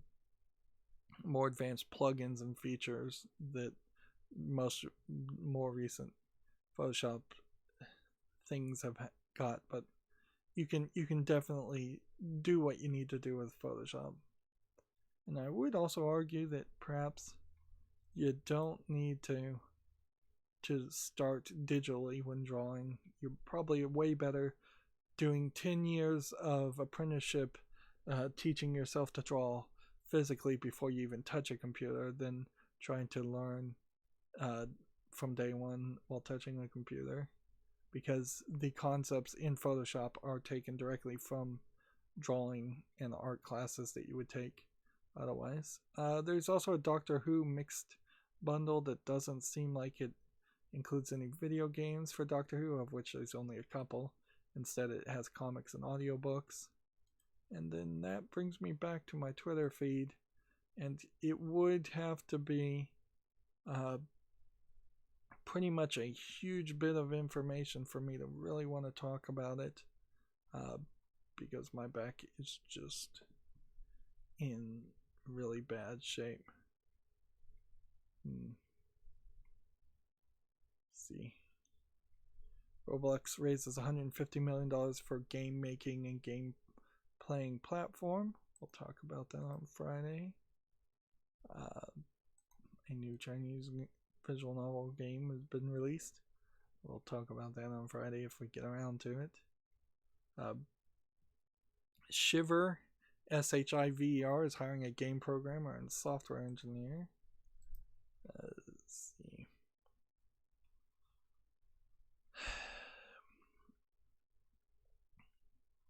Yeah, I probably should just end here and scroll through my Twitter feed on my own time, because I'm clearly just gonna need to lay up in bed and play Magic, get the 15 wins on Thursday. That would be a helpful little boost. And if any bits of news I missed, I guess I'll just miss it. I doubt too much is happening.